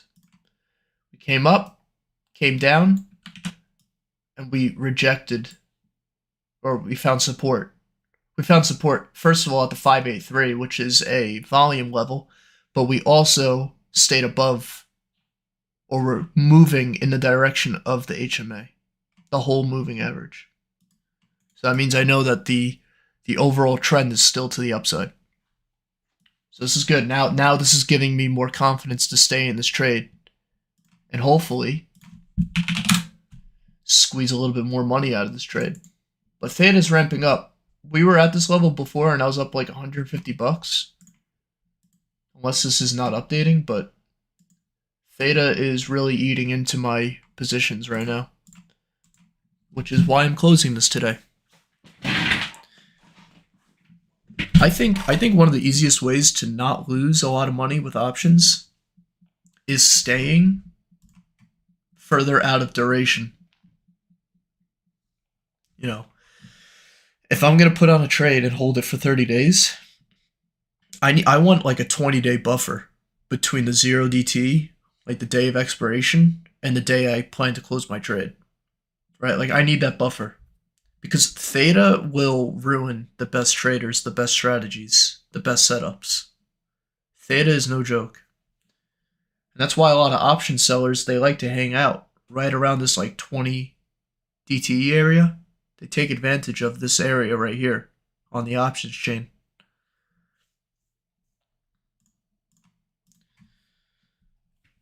All right, so LLY is looking really good right now. I just want to see a higher close. So what I want to see now, just had a top wick, but what I want to see now is us close. Make a new higher close on the day. And a continuation.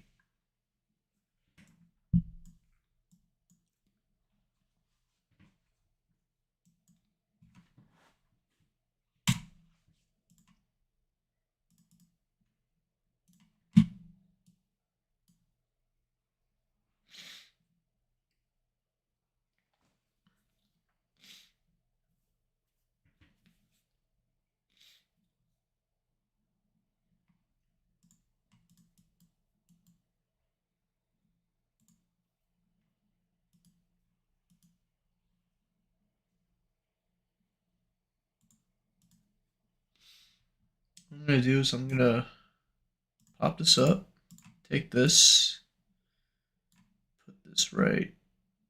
Oops. There we go.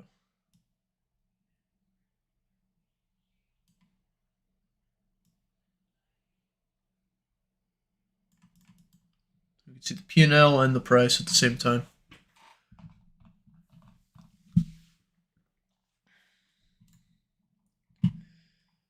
Let's get the rest of the market here. So overall market's down right now. Defensives are up. Gold's down. Bonds are pretty much flat. Tech is down today, so rough day for tech. A lot of profit. This is profit taking right now, guys. You guys want to know a little? A lot of people don't talk about this, but a lot of people don't talk about this, but a lot of money moves around in the market on the turns of the month. Why is that? Because a lot of big institutions, they trade on a monthly basis.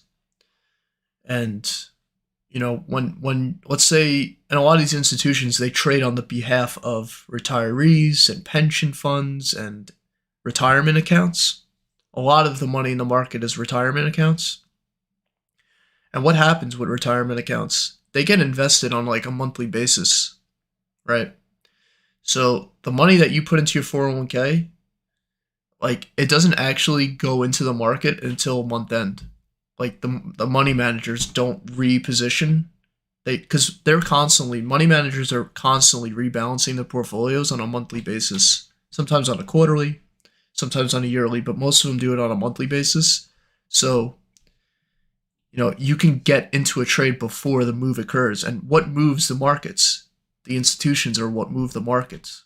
So if you get in on the beginning of a month, you're kind of putting yourself at an advantage because you're getting behind, or you're getting in front of that money manager that's about to put in billions of dollars, or multiple managers are about to put in billions of dollars. So, okay, I just bought one contract of FANG 49 DT at 160. Let's go check it out.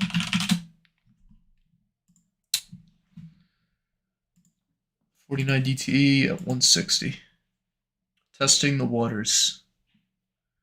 What price did you buy it at? Did you buy it at 460?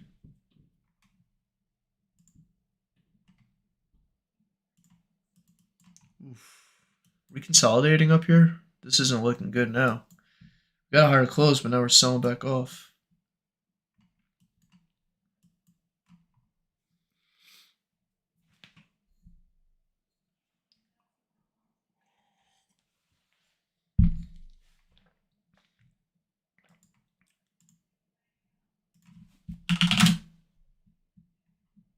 465.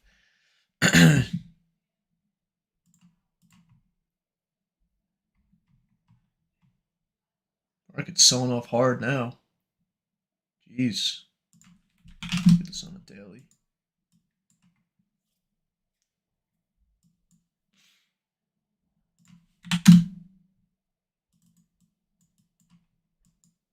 Going back down. 465. Nice. Alright, I think I'm going to close out this position on LLY. I think it's had its run. I should have sold it up here, but I wasn't really watching it. I didn't really take the chance. I thought it would break higher, but I'll give it a couple more minutes though, just to see how this candle plays out. But this is looking like pretty heavy selling. Yeah, big volume spike there. I'll try to sell on an upswing.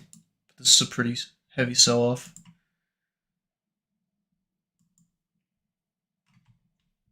Markets are really taking a spill. Netflix I'm liking though, because Netflix is going into a discount before I enter on January 2nd. So it's actually pretty good.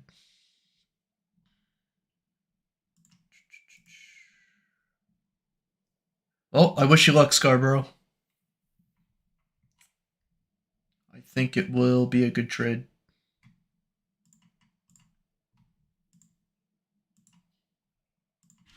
We're at 45, 35. Yeah.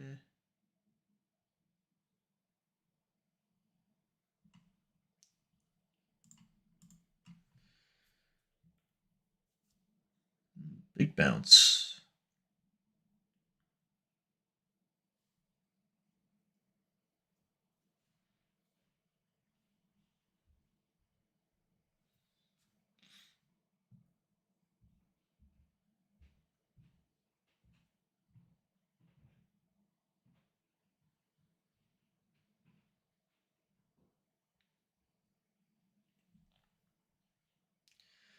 Up, up, and away.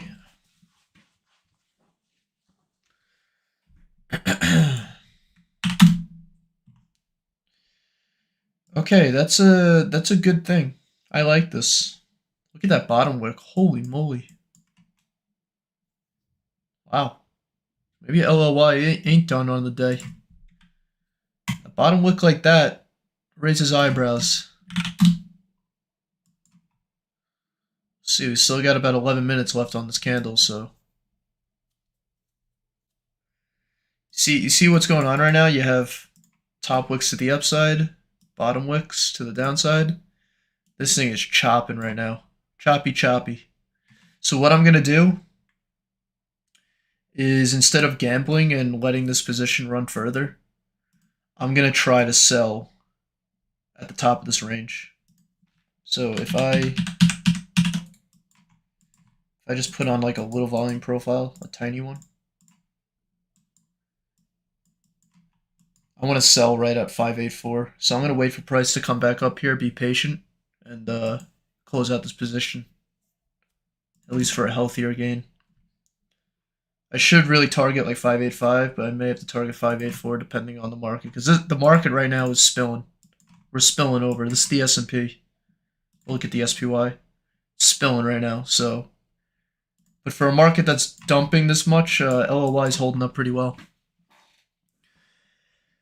Thanks for being honest and upfront, willing to try it out. Yeah, no problem, man.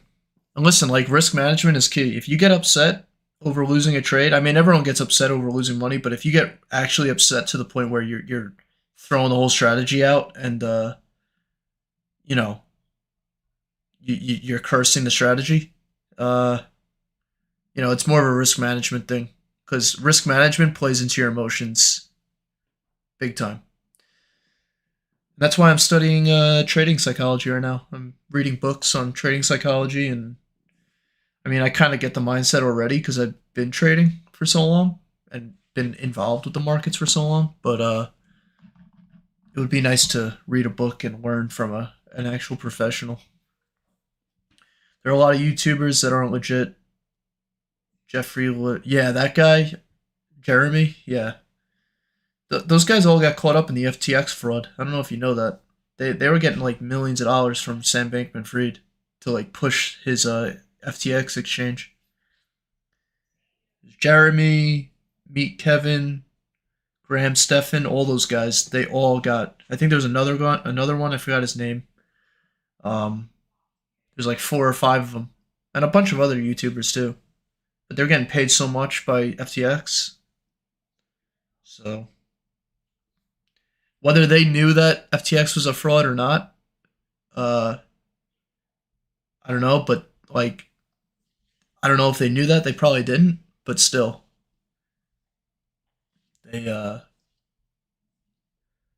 they they're just looking for the clicks. You gotta remember they make their money from YouTube, not from trading. The money that they have, that they show that they have, is all from YouTube. Maybe some of it's from trading, but like they take the YouTube money and simply invest it. I don't think most the public isn't aware of how much money you can make off of YouTube ad revenue. You can make a lot. Oh man, this thing's spilling. All right, I'm probably gonna sell this out because I really don't want to lose money on the day. We're at the bottom of the range here. Is the market still going lower? It is.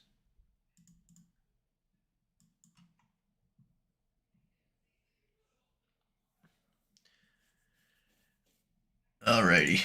I'm not going to lose money on the day. I'm going to close out this position. Really rather not. Let's see if I can get a mid price fill though. 550. Let's see. Here we go. I'm out. Made $29 on the day. Not bad. That's it. Let me see something.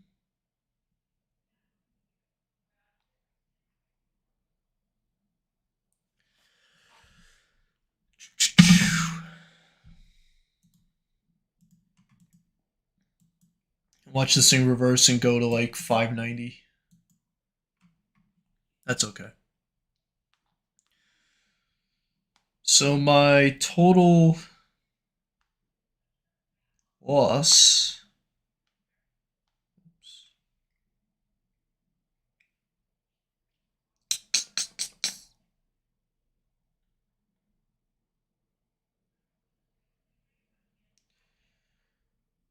How much money did I lose this month?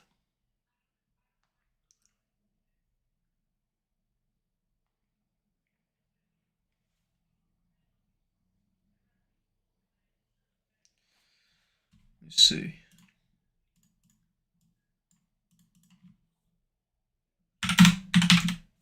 Oops.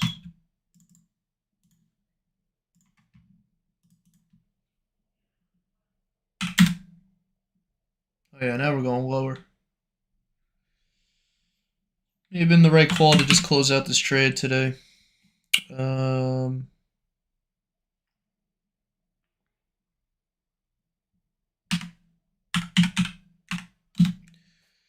plus $1,900. Not a bad not a bad loss. Nothing too crazy. The good thing is though,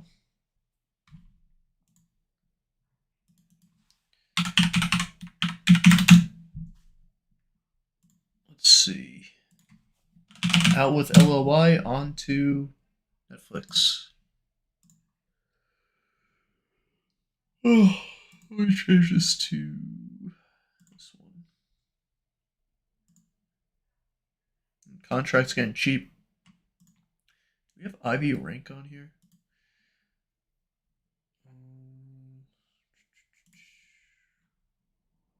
See something.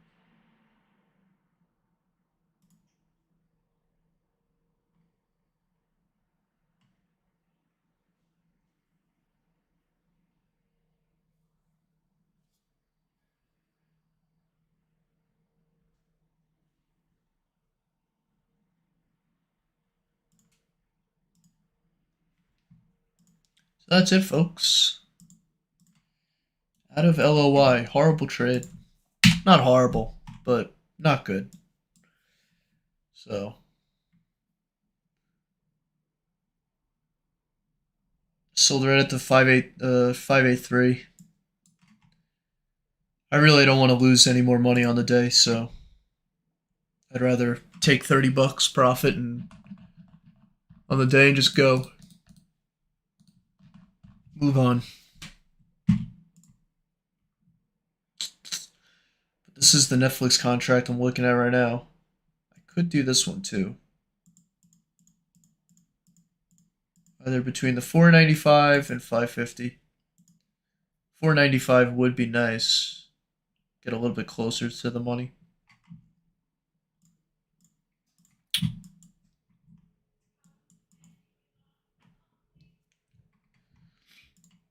Yeah, this is a sell-off day for sure. Let's see.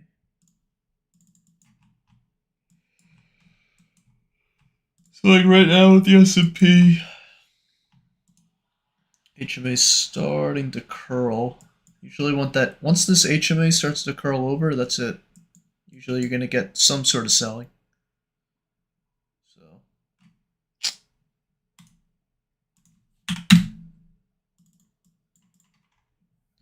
I'm gonna remove all my drawings on here.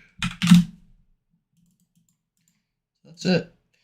The good thing is with LOI, at least on the last few days of this month, I was able to catch this, you know? Which is why it's important, I think, to hold.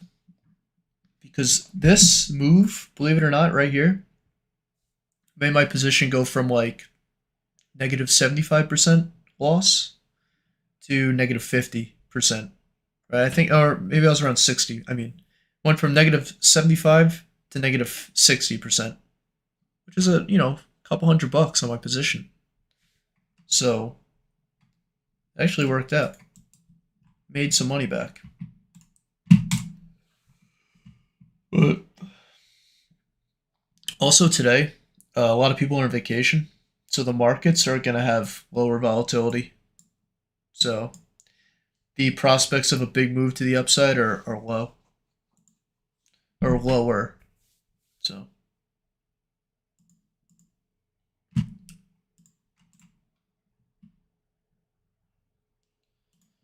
on to Netflix.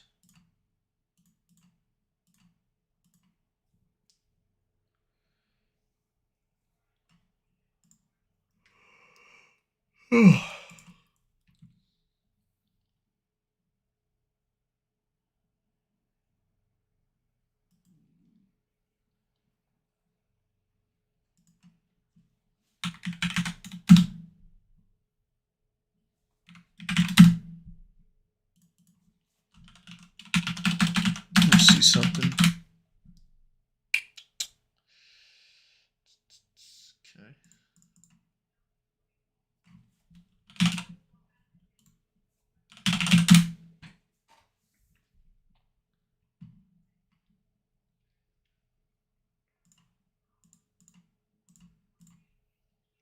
Yeah, this thing keeps pushing down.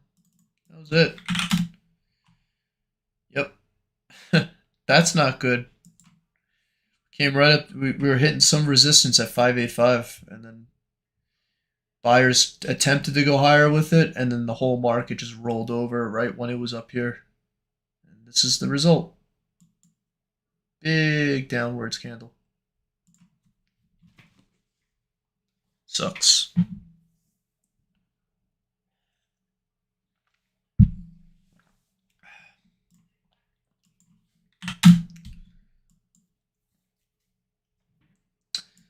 Everyone wish Scarborough luck. Scarborough or T. I'm just gonna call you T.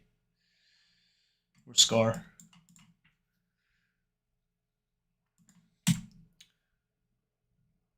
Pretty good entry. I mean, you're entering at a pretty good discounted price right now. So this is pretty good. Daily. Yeah, you're buying into some weakness right now, so that's good. You're putting the odds in your favor. Netflix I'm liking right now. So what I want to see with Netflix is it hold above here. It may spill down. Let's do a little bit of analysis on this. Let's look at some downwards level or levels to the downside. Yeah, I want to see 482 hold. If we do come down further, 476.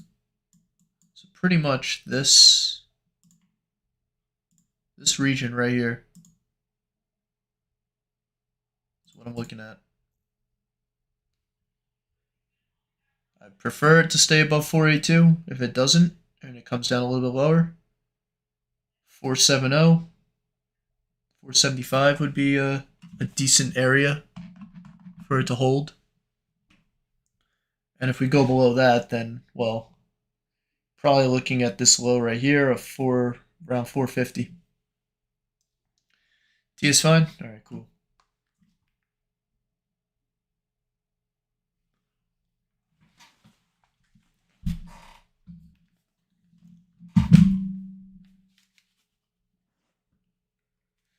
Tad.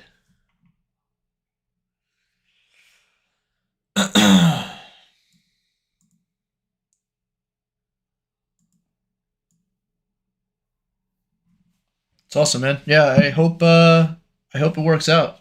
You know, I've listen, this strategy, like, I've been trading for like 4 or 5 months now, and it's been working. But I've also back tested my strategy, like, well, through options chain 10 years pretty much, and then uh, on a seasonal basis 20 years. So um,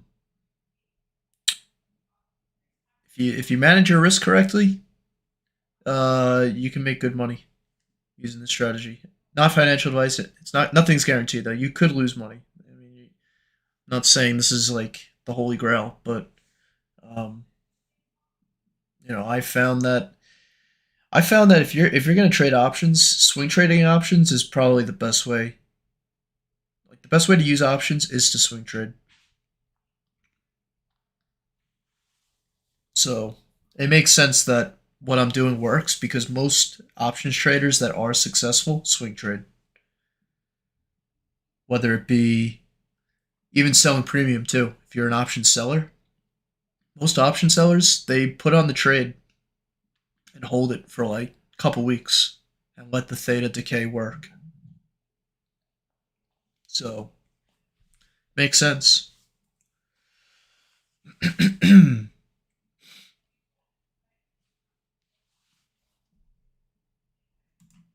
I hope all of you guys are getting a little bit of clarity and some insight as to how I trade, and I really hope you guys like do your own research too, and like you know get an Excel or go into Google Sheets and do your own research.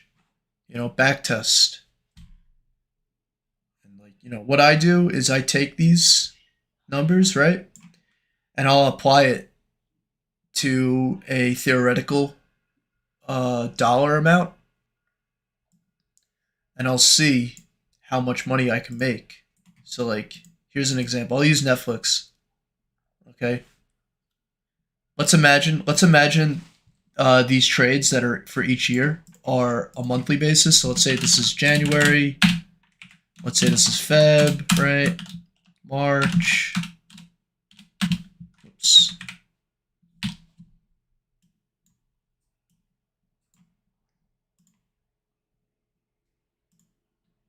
Really, that didn't work. Okay. April, May, June, July, August, September. Oh, dude. Tattooed chef. Oh, brother. It's okay. It's okay. It happens. Yeah, that guy like he should really be like investigated by like the FTC or SEC for that because he was manipulating that stock. You did backtest? Good. Good. I want people to criticize or not. Well, I guess yeah, criticize, but also like test my strategy and see what your results are too, and see if like you see the same numbers that I see, because it just adds validity to my strategy, and it also having more eyes on my strategy. You know, there's more criticism, tends to be more criticism, which makes it even better because you can fine tune it even more. That's why I think it's so important to talk to other traders because you learn from each other. I learn from you guys too. Let's say I'm starting with like a $10,000 account. Let's say let's do like 50,000 just to keep the risk. Okay. Um, what I would do is I would take percentage gain. So what I'm going to do is I'm going to do equals the, let's do a little calculation here. So the ending price minus the beginning price divided by the beginning price. Okay, and we're going to put this in parentheses as well. Oh, shit. I hate when it does this. So that's your gain times, so that's your gain plus 1, I guess. It would have to be plus 1. Plus 1. So we get total gain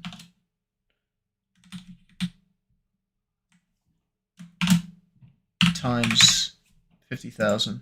Whoops.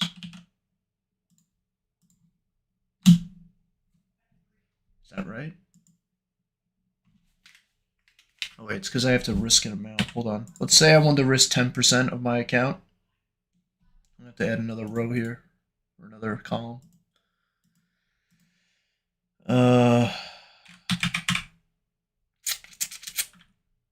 So let's say I'm going to take this amount, F4 times 10% risk. What I could do is I could just say 10% here. Do this, F4 divided by, actually this should be F4. It should just be that, times 10%. This should be F4. All right, so 5,000. So then if I'm going to invest 5,000 into $5,000 divided by this price,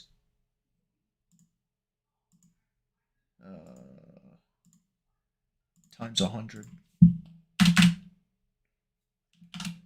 This times 100.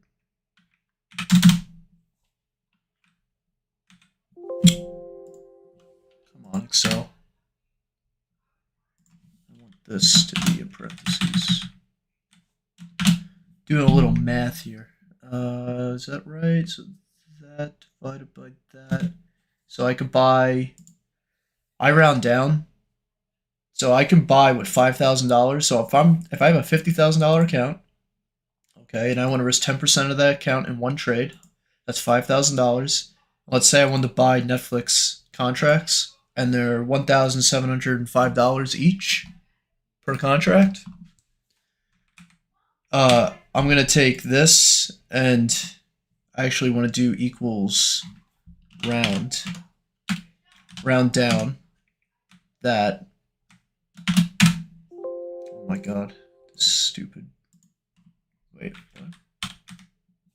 Digits? 0. 2. So I can buy 2 contracts. Okay. So if I buy 2 contracts,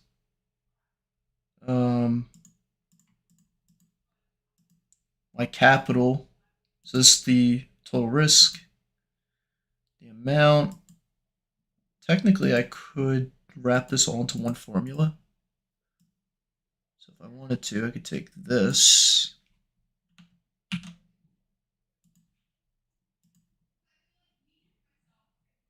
Oh wait, I can't do that. Nope. Because I already made my formulas that. I'll just leave it separated so you can see. So this is the amount of contracts I'm going to buy.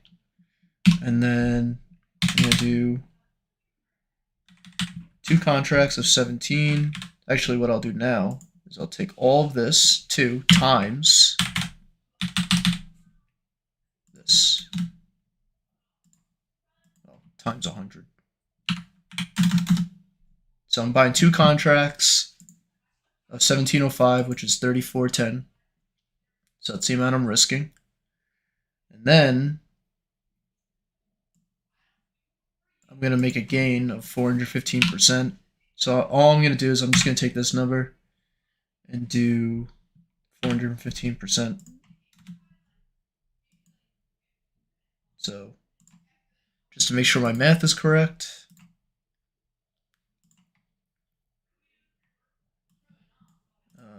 87 times 2, 17.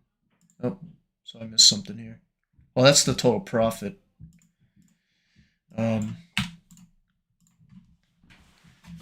I think I'm making this way too complicated for myself. So if you're doing 10%, 5,000, you could buy 2 contracts. So 2 contracts, this times 2 times 100.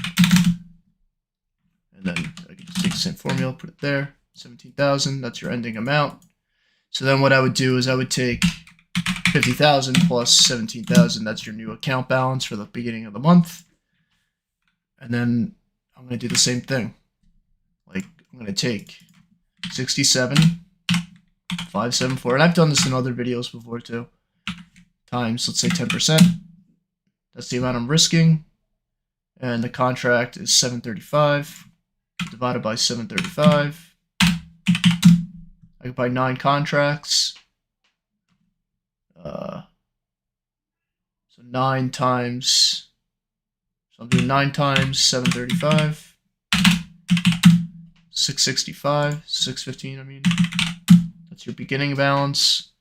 And we lost on this trade. So it would be,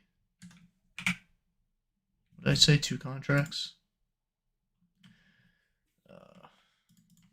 You know what I could do? I could just show you this, because I already have this stuff drawn out. There we go. So this is Netflix. Same numbers, 87. I think I'm actually missing. Oh, I had previous year in there too. This is on a yearly basis. You can see how like the account sizes change. But this is year over year, so it's a little bit different. But you get the point. Basically, you want to set up your Excel so that you have a capital amount tied into these numbers.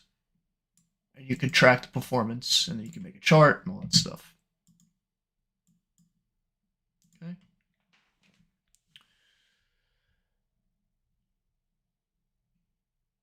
What's Philtown rule number 1? Philtown.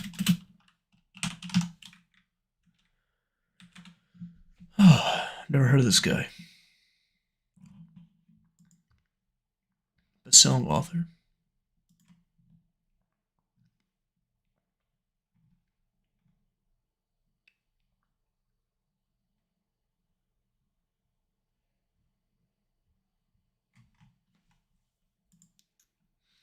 But seasonality is a great tool that, like, I think a lot of traders overlook. Seasonality is great because, and I hear, like, I watch news channels like business news all day. I'll leave it on in the background and just keep an eye on it just because. And pretty much every day, or like every other day, they have fund managers on and traders and whoever's involved in the finance trading realm.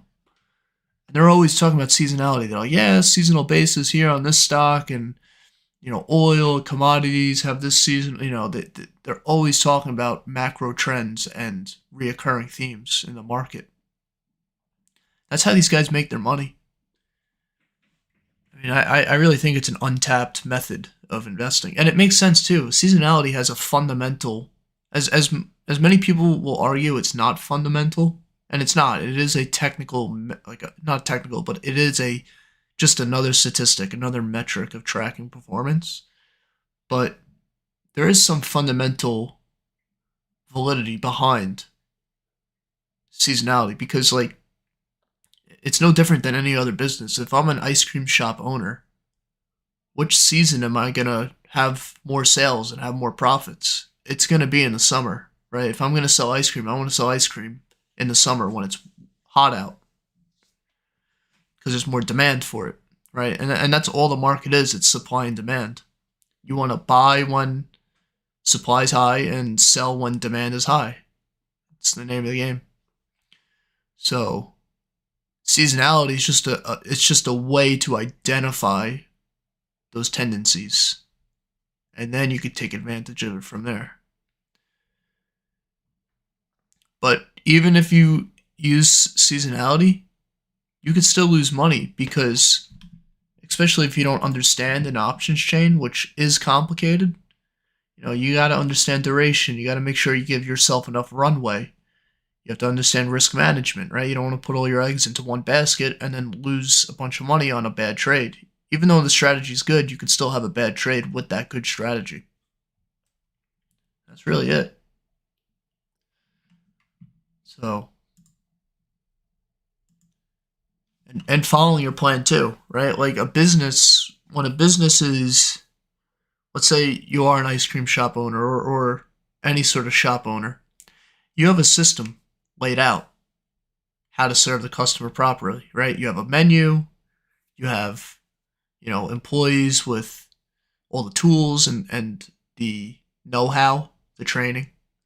You have a cash register to clock in the numbers, right? You have a system set up for when that demand comes into your business. The demand is your customer. Right? Trading's the same thing. It's just like any other business. Now, trading, you incur more losses, but incurring losses is just a cost of business. You have to look at it as a cost of business. Right? Like, if I'm going to own an ice cream shop, I have to invest money into that business to facilitate it. I have to buy materials, I got to pay employees, I got to pay rent potentially, insurance, right? With trading, you don't really have that, right? As a trader or as a money manager, you don't have overhead, right? Like, you're not paying for materials, right? But your overhead in trading, it is your loss. Your losses, right? Those bad trades that are inevitable. They're impossible to avoid. It is literally impossible to avoid a losing trade. And when you realize that, when you know that, you think of it more as a cost of doing business over time. So like me losing this trade for LLY in December, just a cost of doing business. I move on. I have a system. I know my system works. I know my research is good. It's valid. It's back tested. And all I got to do is move on and continue. And this is where the psychology comes into play, right? Being disciplined, following my plan, and that's it. Following your plan, it's no different than, if you follow your plan with trading, it's no different than investing long term. What does a long term investor do? They have a system. What's their system? Buy and hold forever. That, believe it or not, that's a system, right? And maybe part of their system is investing on a time basis. I'm going to put $500 into the market every month or every quarter. They have a frequency of investing. That's their system. So that's the way you got to think about trading. You got to think of it as a business, right? And you may have 3 months of continued losing trades, right? Like, let's say between now and March, I lose all 3 trades, but then the rest of the year is good, right? Yeah, I'm going to take a little bit of a hit in the beginning of the year. I could, but I'm looking towards the future. I'm always pushing ahead. I'm always looking towards the next opportunity. The loss is just a result of you know, the current time. But yeah, this is why like I've been looking into psychology, trading psychology. Very interesting. That's the kind of mindset you need to be in this game for a long time. You know, one trade is not gonna, you know, I mean it could, but one trade is not what you want to focus on. You want to focus on trades over the course of 5 years and see if there's any profit potential in them. You gotta have a longer time horizon, and I think that's the problem with a lot of people with trading, and especially and that's why a lot of people scalp or attempt to scalp and day trade and lose money. The reason why they're attracted to that is because they're saying, "Oh my gosh, I can make $1,000 in one day," right? And you could, but you can easily lose the same amount, if not more, if you don't know what you're doing. And most people don't know what they're doing. So I'm gonna get off my soapbox here.